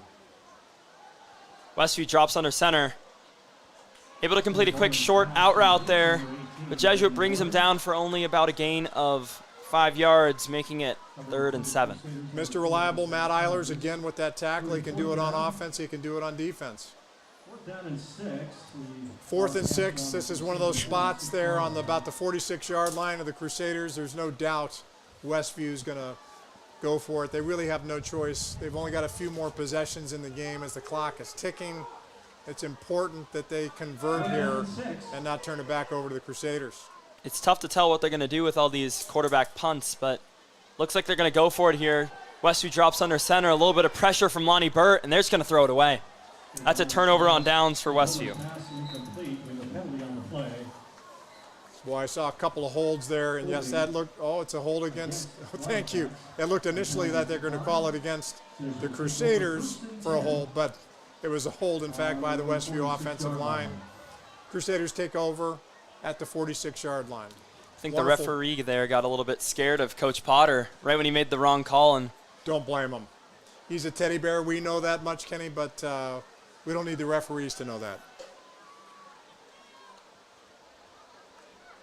Jesuit comes out with about 2 minutes and 40 seconds left in the third quarter, leading 24-0 here. Elias Johnson out wide. Lonnie Burt set up behind Trainer Cleland. Play action pass. Connected deep to Sam Hunt. A stiff arm. Sam Hunt, a little bit of extra yardage up to the Westview 30-yard line. Sam Hunt, a junior, just has made a couple of very nice plays, following in that tradition of Jesuit tight ends. Beautiful play fake, nice play action, beautiful pass, wonderful catch, wide open over the middle, terrific play call on first down. Jesuit's been aggressive on first downs, Kenny. I mean, how often have we seen the team throw the ball on first downs? They have a lot of trust in Trainer Cleland. Elias Johnson out wide once again in a triple tight end formation for Jesuit. Trainer Cleland hands it off to Burt. Burt tries to shoot up the A-gap. Gets about 3 yards on the cover. You know, I've seen number 2, Elias Johnson, out there split out wide several times all by himself. I keep waiting for them to just let him go one-on-one. I can't imagine that defensive back. He looks like he's probably 5'10", 5'11". I'm sure he's a great athlete, but trying to cover Elias Johnson at 6'3" and runs like the wind, that would be quite a task. Definitely some fear in the defensive back's eyes when he sees Elias Johnson one-on-one coverage. 2nd and 7 at the 28. Similar formation here. Johnson out wide. Cleland forming him to come in a little bit. Lonnie Burt lines up behind Cleland. Another handoff to Burt. Lonnie Burt finds a gap, and Lonnie Burt's going to walk into the end zone. That's going to move Jesuit to 30-0 with an extra point on the way. Just great blocking on the right side of that line. Number 67, Soren Gaston, a junior, combined with Trent Williamson, also a junior, number 54. Wonderful blocks by Joey Schuler. He really wasn't touched the whole play. You know, you don't want to give that guy a head of steam, but terrific blocking by the Crusaders throughout that whole play at every level. Jesuit punches that into the end zone with about a minute left in the third quarter. Going to move their lead here to 31-0 with a Caden Butcher extra point through the uprights. Jesuit on a roll now, 17 points in just the third quarter alone against the wind. Certainly they'll have an opportunity to even score more here as we get ready to switch the sides of the field here with 1:08 left in the third quarter. Kenny, we were talking about Jesuit's volleyball team. I just wanted to call out some of our wonderful seniors that have done such a great job, not only this year, but over the last 4 years. Lily Lansing has been just dominant. If you want to see a hammer up front, she's incredible, as is Emma Williams. Tiana Takayama has been just terrific as well. Encourage people to come out and watch Jesuit's volleyball team as they take on the rest of the state here in the next several weeks. And again, you had mentioned our women's soccer team, number one, not only in the state, but also in the country. Abby Cox, Evelyn Guilfoyle, that whole team has been exciting. They've got great freshmen, sophomores, juniors on that team. And certainly the coaching by Steve Fenn and the rest of his staff has been just phenomenal. If you haven't come out to see the Crusaders play in the women's pitch, you're really missing out on just true excellence. Yeah, the women's team, definitely a younger squad, but we've seen freshmen like Joe Frischnecht and underclassmen like Mare Dunn really make impacts by scoring hat tricks in back-to-back games. They're always winning by 8 or 9 goals and often even causing a mercy rule. Dunn is a force of nature. Come watch her play. It's really impressive to watch. Westview fields the ball at about the 10-yard line. Jesuit able to bring him down at the 20 off a Caden Butcher kickoff.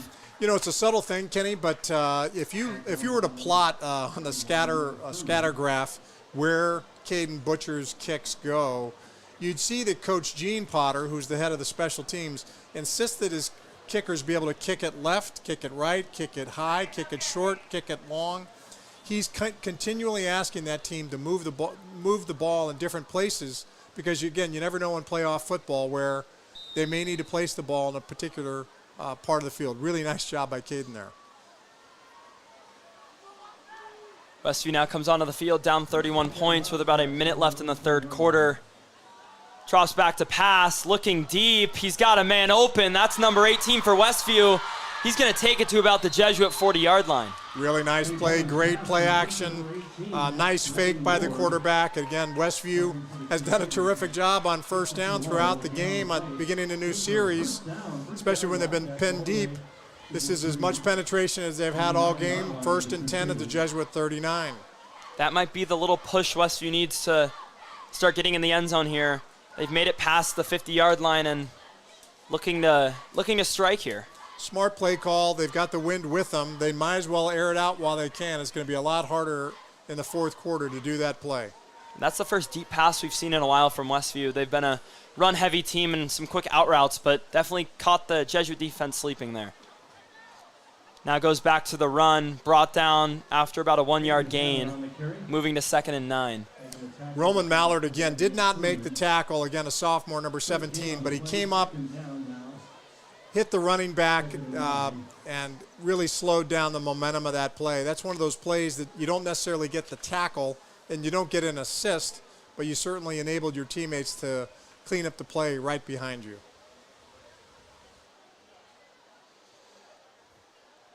We've definitely seen a lot of younger guys on the Jesuit team making an impact in this game. We've said the Roman Mallard name a lot of Hudson Gasperson, both sophomores for this squad, but getting some action in this game and really proving why they are on varsity. And tackling's a lost art, right, Kenny? So they're not allowed to do as much tackling. There's certainly an understanding that we got to be very careful. And Jesuit is continuing to learn how to tackle, and this game is giving great opportunities to sophomores and juniors. And at the end of the third quarter now, we're going to kick it down to our track to get an interview of the student section.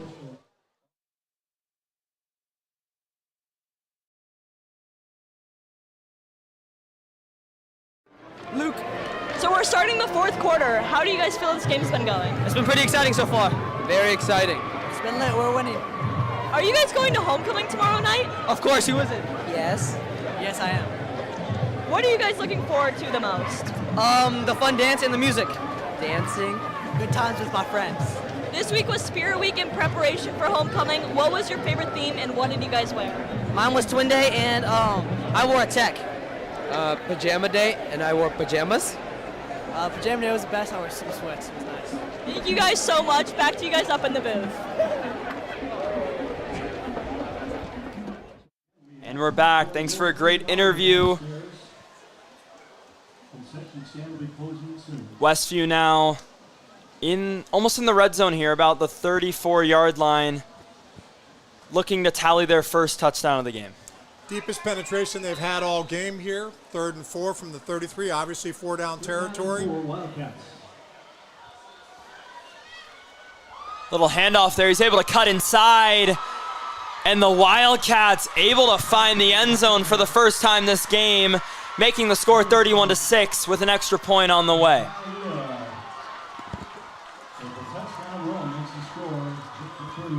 I think definitely a broken play there for the Jesuit defense. Westview able to find a gap right up the middle. Linebackers missed tackles and able to capitalize on that play. Kenny, we talk a lot about the franchise for Jesuit. Clearly Westview, wonderful blocking there. First play of the fourth quarter, an important play as they kept it on the ground and scored 31-6. Let's see if they can convert on this extra point. Jesuit has a couple blocked extra points this year. Let's see if they go for it now. Elias Johnson on the edge. We don't see that often. He almost gets through, but the ball goes through the uprights, making the score 31-7, Jesuit entering the fourth quarter.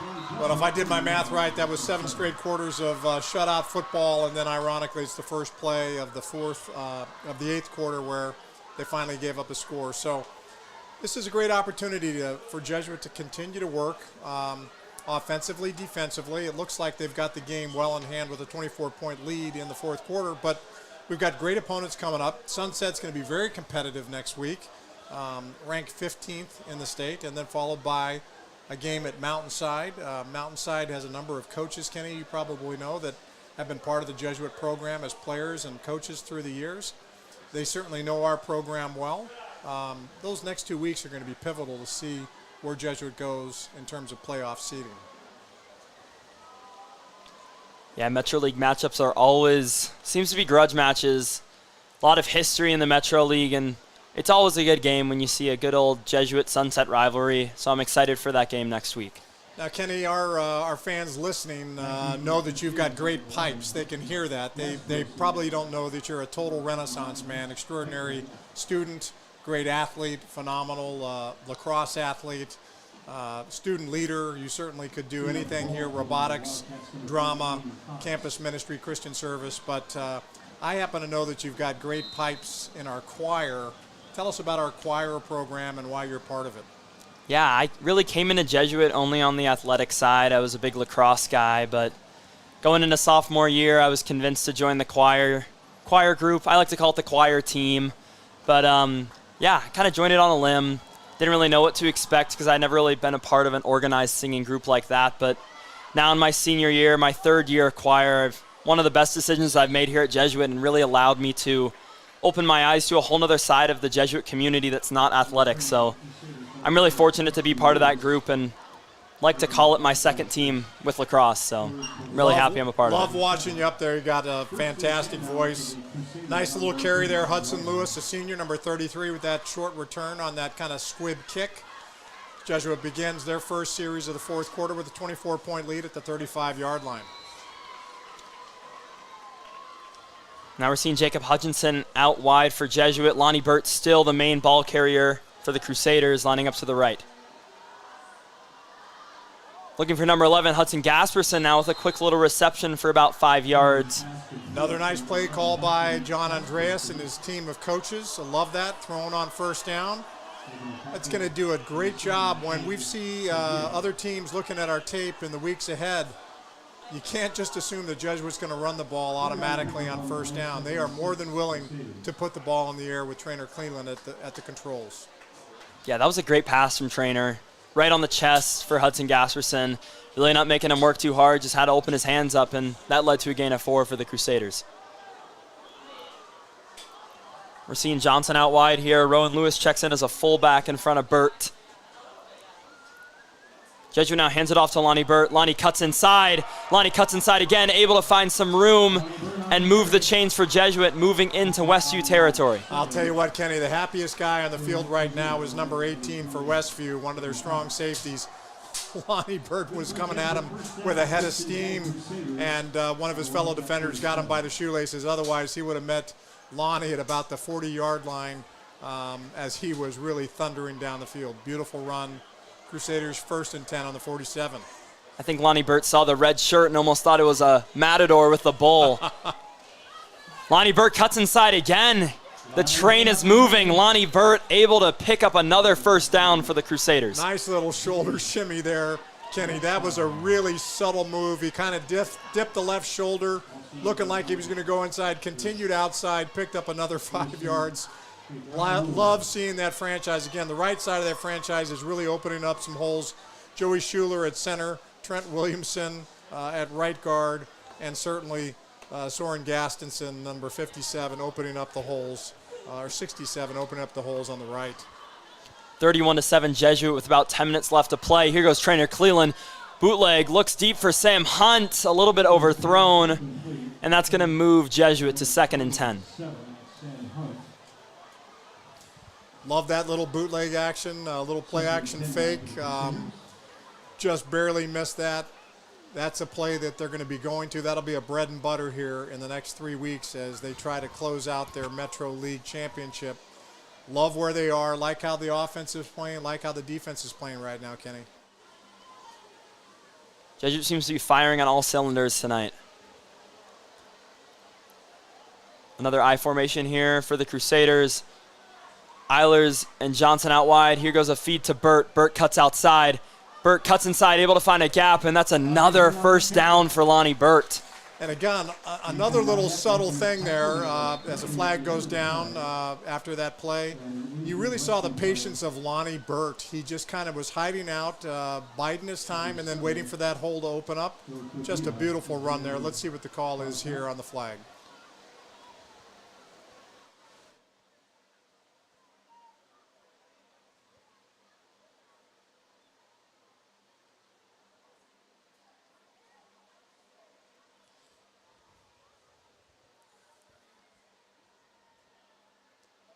Crusaders are moving back to close to midfield, seem to be anticipating an infraction against the Crusaders.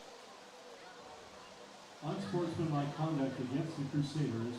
Unsportsmanlike conduct is the call against the Crusaders. That's going to move them back a couple of yards. One of the bigger penalties you see in high school football. I think, 15 yards? Yeah, and that's too bad. That really set back a really nice run, but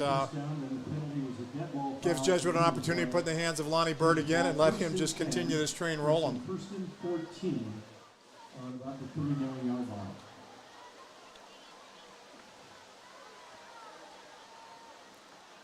And one of those unusual infractions that leaves us at 1st and 14 at the 39 of Westview.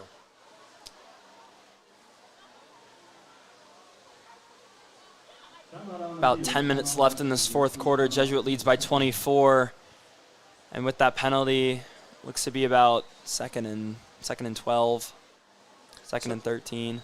So, Kenny, now that we've got a little bit of downtime, I have to tell you one of the highlights of my week was watching a Jesuit cross-country event here this week. We had both the varsity and Jesuits JV team competing against some local teams. Just another phenomenal group for Tom Rothenberger. He's been here for almost 40 years coaching our cross-country team. Liliana Hudnut is just an incredible senior. Our leader on the team, Audrey O'Neill, got a couple of great juniors, and Morrow Scanlon. Really excited where the women are in terms of their position. A couple of teams will take us on in terms of defending our state championship in that space. And also the men's cross-country team led by Caden Swanson is just awesome. Lots of underclassmen who really are living up to the legacy that's handed down to them. Tom Rothenberger has fielded another great cross-country group. Have you seen them in action, Kenny? I have watched a couple meets, and I don't know about you, but I'm very anticipated for this Emma Bennett return. I think she hasn't been 100% for a while, and I'm really excited to see her start to dominate once again as she did last year. From a great running family, Emma's got some incredible wheels, and I too would love to see her compete and peak in the state playoffs. Trainer Cleveland goes deep down to Matt Eilers. That's a perfect ball. Matt Eilers able to land in the end zone for 6. That's one of those plays you want to see over and over again, kind of a Sports Center top 10 highlight. Really fired up for Matt Eilers, ran a beautiful pattern. Just great pass by Trainer Cleveland. I think the Jesuit student section flag runners are starting to get a little bit tired. It's a lot of points tonight, and they're running up and down the track a lot. But great reception from Matt. Beautiful ball placement from Trainer Cleveland, able to capitalize for another Jesuit touchdown. Caden Butcher extra point is good. We're going to move that score 38-7 with about 10 minutes left to play in the fourth quarter. And Kenny, I've been looking all day to see who's actually snapping on our extra points. We need to call out number 11, again, sophomore, Hudson Gasperson. He's actually a great kicker himself. And here you see him actually doing the snapping. He's not kicking, he's not holding, he's actually snapping. He's not the biggest guy in the world. But I love seeing a multifaceted athlete like Hudson finding a way to contribute on special teams. I think you'll see him. He's probably going to be our kicker for the next couple of years. But here he is snapping the ball. He certainly can gain an appreciation for everything that has to go right on an extra point like that. Yeah, I think number 11's one of those guys that, obviously a younger guy in his only sophomore year, but he's willing to do anything it takes to get on this field. And it really shows his work ethic and his heart to be in a Jesuit uniform, whether that's snapping the ball on the field goal or even holding the ball sometimes. So I'm happy to see him getting on the field in a lot of different ways. And as you said, I'm excited to see him start to kick next year. Kenny, we got one more fall sport we got to talk about, men's soccer. Men's soccer took on, I believe, number 4, Aloha on Thursday, came away with a 3-1 win. Really thrilled where they are. Defending state champions, really well coached by Jeff Skipper and his crew. What is your expectation for the men on the pitch for the Crusaders? I think Oregon soccer is a really competitive field, and we've seen that through tough games against Lincoln and other teams, but this win against Aloha I think was really big for the Crusaders. 2 goals from Pablo Salazar, one of our captains, really just able to show how Jesuit can compete with some of these top teams in the state, and I'm excited to see the playoff run they go on and how far they can make it in state this year. We would encourage all the fans out there, come see Jesuit sports, and as we have a lull in the action, I will say on behalf of our broader community at Jesuit High School, we're grateful when anyone can join us for the most important hour of any week at Jesuit High School as we celebrate Catholic Mass in night gym at 8:55 a.m. on Fridays. We would invite parents, alumni parents, alums, grandparents. We would love to have everyone at Jesuit High School come join us, renew your heart, refresh your spirit, join us for Mass on Friday mornings. A run now for Westview, taken down early by the Crusaders, only about a 1-yard gain for the Wildcats. That wasn't the most welcome reception. Mr. Santiago made a great tackle. I believe that was Mr. Santiago. Although that might have been, I thought it might be Deuce Bechtold, number 49, but I think it was actually Mr. Santiago coming up, number 19.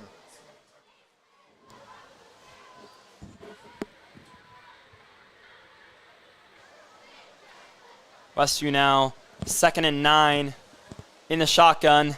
Hands it off to their power back. Only about another 2 yards there, moving to 3rd and about 6. I think Jesuit starting to check in some of the younger guys here. As you said, Deuce Beckold coming off the field now, had a couple plays in on defense. I think it's starting to really show the depth the Crusaders have off the sideline, putting players like Deuce Beckold in, showing that we have competitors on and off the field.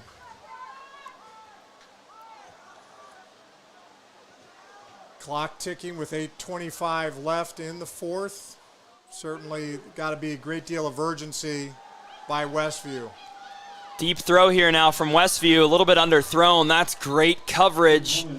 Incomplete pass for Westview, moving to 3rd and 6.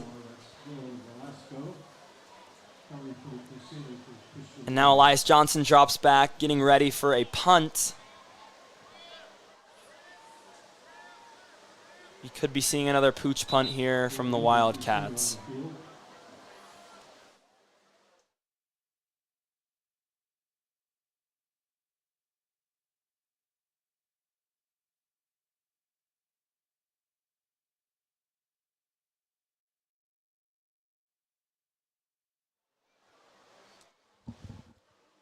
We want to take this time to thank some of the behind-the-scenes crew.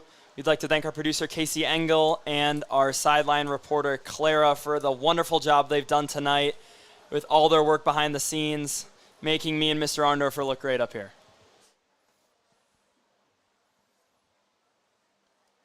Kenny, while we have a lull, you're a men's lacrosse player. 2 state titles last year with the men and the women. We return a lot of great players. You were injured last year. How's your knee feeling? How do you feel personally? And tell us a little bit about our prospects coming up in lacrosse in the spring. Yeah, I'm getting really excited to play this year.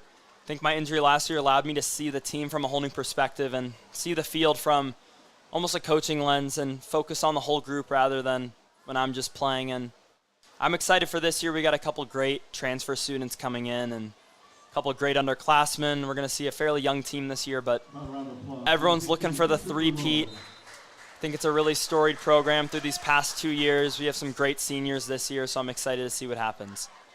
Another pooch punt here from Westview. Able to get only about 20 yards on that punt. Jesuit's going to come in on the offensive side on Westview's 40-yard line. Now, Mr. Arndorfer, you've been the president of Jesuit for a couple of years now, and you've probably seen a handful of sporting events, if I had to guess. So what would you say is some of your favorite sporting events you've ever seen here at Jesuit? I can easily say the answer to that. I've been fortunate to see a lot of sporting events through the year, the Masters, the World Cup, World Series, Super Bowl. But if I were asked what is the most exciting sporting event single-handedly I've ever have seen, was about 5 years ago as the Jesuit women's volleyball team at Liberty High School took on Central Catholic in the state championship game. 5-set match. Every one of them went into overtime. Jesuit ultimately prevailed in front of probably 3,500 people, Kenny.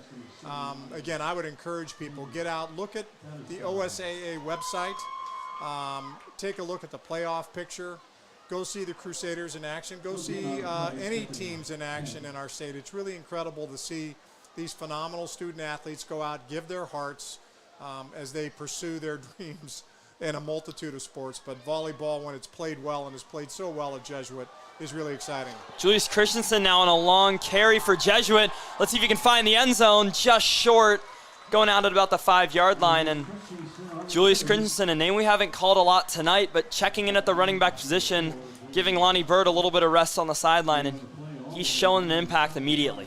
Totally different look there. He's a lot smaller back, quicker, much more shifty, much more east-west. You saw him give a little hesitation move there right around the 15-yard line to pick up several more as he got down to the 5. Beautiful, beautiful run by Christensen.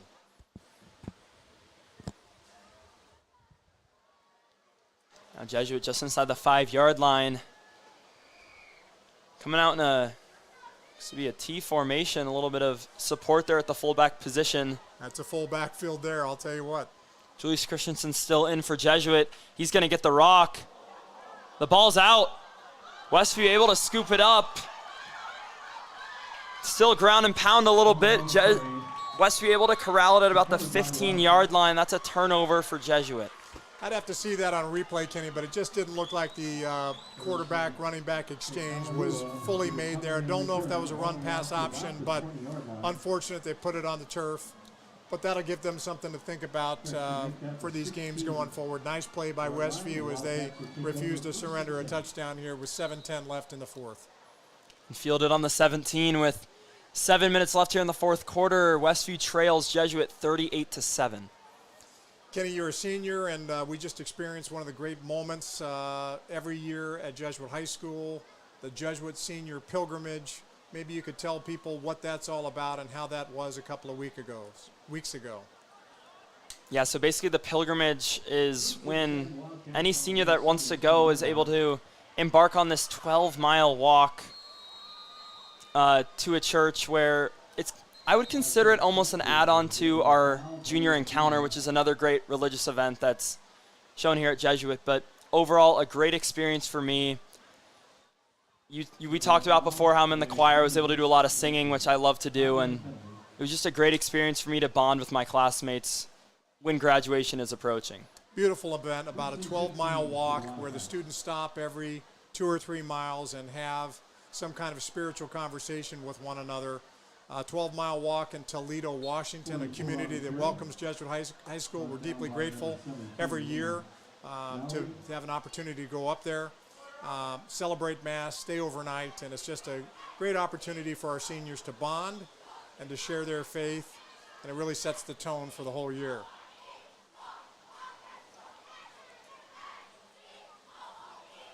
Yeah, I was pretty alarmed when I first heard the 12-mile walk, but I was able to walk with some of my friends, and it went by quicker than I thought, and I didn't even know I walked 12 miles, really. It just felt like a nice little saunter.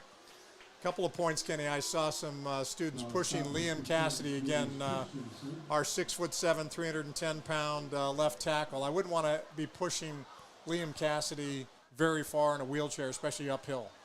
Yeah, the football team did have a game the day before the pilgrimage, so we saw a lot of the senior football players pretty exhausted, but they completed it, and they had a great time doing it. Westview again in a tough spot, 3rd and 8 from the 19.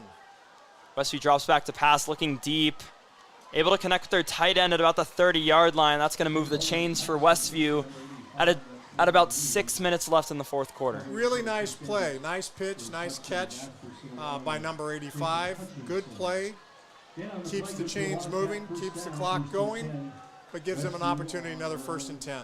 31-yard line. We do have some new faces checking in.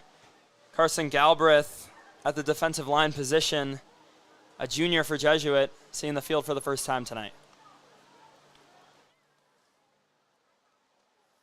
I also want to call out at safety a sophomore, number 86, Jack Tungy. I've known Jack since he was probably 10 years old, maybe even younger.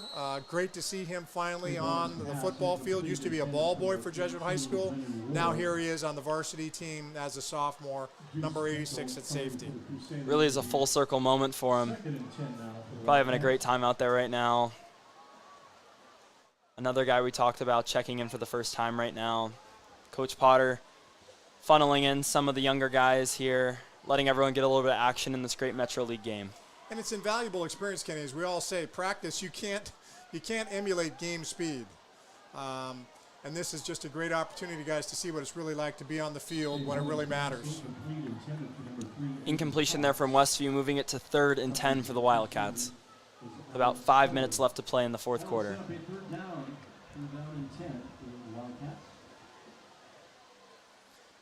Kenny, we got homecoming tomorrow, or HOCO, what our students call it. Tell us a little bit what homecoming is like at J-High. Yeah, homecoming is definitely one of the highlights of the year for most of the students. It's the first dance of the year, really, and it's always a fun time. Get to see some people you don't really see a lot in the halls partied up on the dance floor. We mentioned it a little bit during the game. Liam Cassidy and Lonnie Burt's going to have some tough time moving on the dance floor tomorrow. They're going to be exhausted, but I'm excited to see what Lonnie puts on the dance floor.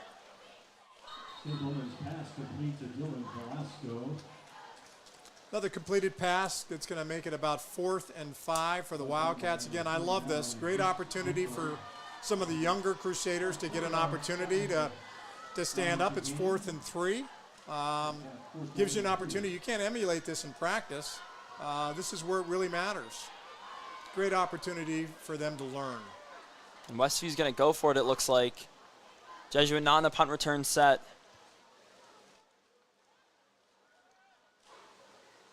Two receivers out left, one out right for the Wildcats.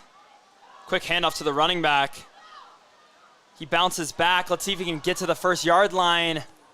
It's going to be close. Let's see where the ref spots him. And the chains are going to move. The Wildcats continue their drive with a close first down there from the Westview running back. And that's a big back. He's listed at 220 pounds. He's done a really nice job. He scored on the last series. Nice job by Westview converting a couple of first downs here. Again, this is a great opportunity for our guys to learn.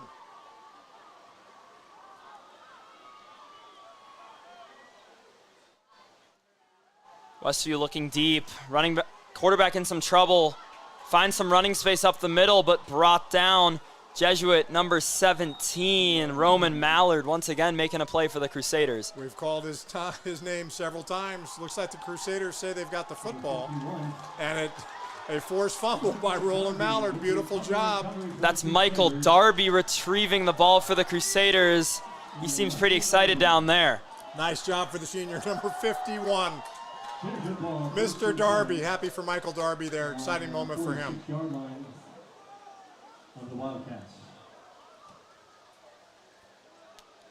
Jesuit retains possession with about 4 minutes left in the fourth quarter. They're leading Westview 38-7. Kenny, one of the most important things at Jesuit High School as a junior and a senior is to go out and do service. And as you well know, we ask every junior and senior to put in 65 hours. But most of our seniors, by the time they graduate, have done well into triple digits. What have you done in terms of Christian service, in terms of your formal commitment out in the community, and what did you do specifically? Yeah, I was lucky enough last summer to participate in one of Jesuit's immersion programs, and I got to go down to the Dominican Republic with about 14 other juniors and seniors from Jesuit and help build a basketball court for one of the villages down there, and it was a really great experience. I signed up, did the interview, and was lucky enough to get in that group, and it was really great. I learned a lot of life lessons about myself, and the kids down there, although the language barrier was tough, we learned different languages just by sports and service, and it really just taught me a lot. So I'm really grateful that I was able to go on that trip, and it was just really great. We're proud of our students who go out and try to change the world wherever they go. And some of it is in our own backyard in Portland, and some is around the planet. And again, we've got a lot of new players on the field. At quarterback, number 12, Boris Christensen, a junior, is in for trainer Cleveland.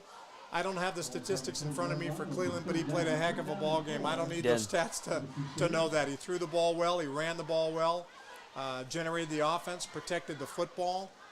A lot of great growth in him every single week, Kenny. And I'm still trying to get over that perfect pass he had from the 40-yard line to Matt Eilers, the back pylon of the end zone. That was just right on the money. He aired it out.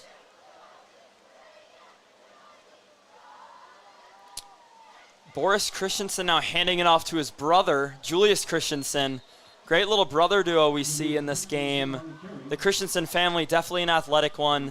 Was lucky enough to play freshman football with Julius, and one of the greatest competitors I've seen, always working hard on the field. Fourth down, about 3 yards to go on the Wildcat 39-yard line.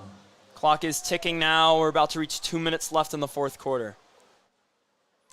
So Kenny, looking down the road then for the Crusaders next week with Sunset. Give me your thoughts on where we might stand versus them. I think Sunset's definitely a top Metro League opponent for Jesuit, but with these two wins against Aloha and soon to be Westview, I think we'll definitely put up a great fight against Sunset. It's going to be a close game. They got great linebacker talent like Blake Hurley there at the outside linebacker for Sunset, but I think if our franchise can make some great blocks for Burt to run up the middle, I think we'll have no issue storming past the Apollos.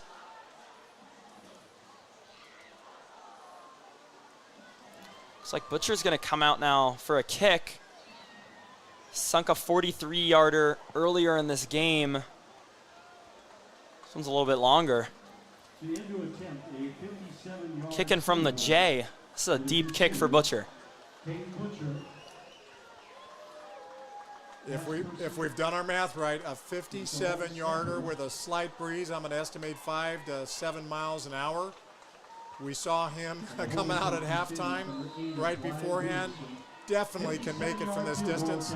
Look for a line drive. It'll get there. The only question is, will it be on line? Come on, Butch.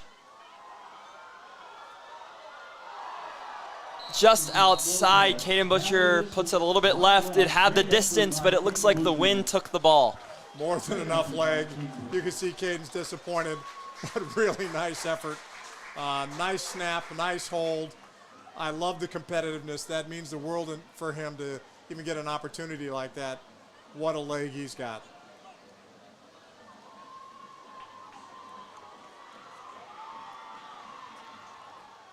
Westview now going to grab possession here at just about 2 minutes on the Jesuit 40. This has been a great game. Great Metro League matchup between two great defensive teams. We saw that defense shine through the first 2 quarters, entering halftime at a low score, but Jesuit came out of the locker room hot for this 3rd and 4th quarter and able to bring their score up to 38. Mr. Arndorfer, what did you notice on both the offensive and defensive side for Jesuit tonight? Well, again, just real growth. We had a really competitive schedule, Kenny, the first several weeks. We don't apologize. I always like to see Jesuit take on the best teams in this state and out of state, as we went to Washington and played one of the most formidable programs there in Skyview. We're getting better every week. I always say this about Ken Potter's teams. They get better every single week. I know in week 9, week 10, they're going to be better than they were in week 1. There's no question about that. And certainly there's a little bit of attrition that we need to be concerned about with Grant Valley and Jay Spurton. Certainly by this time of the year, everyone's a little banged up. But I like the momentum of this program on both offense, defense, and special teams. We're in a great place.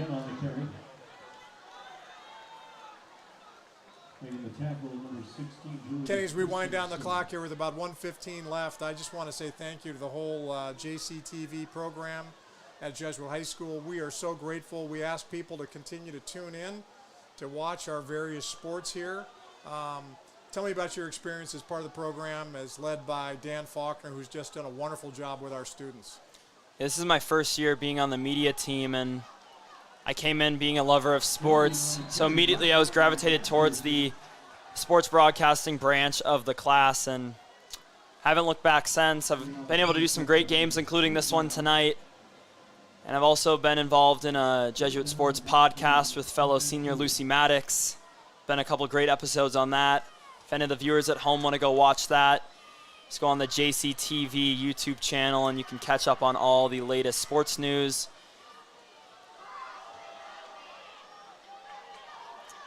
Westview just pounding the rock here on some quick runs. Clock sitting at 18 seconds in the 4th quarter.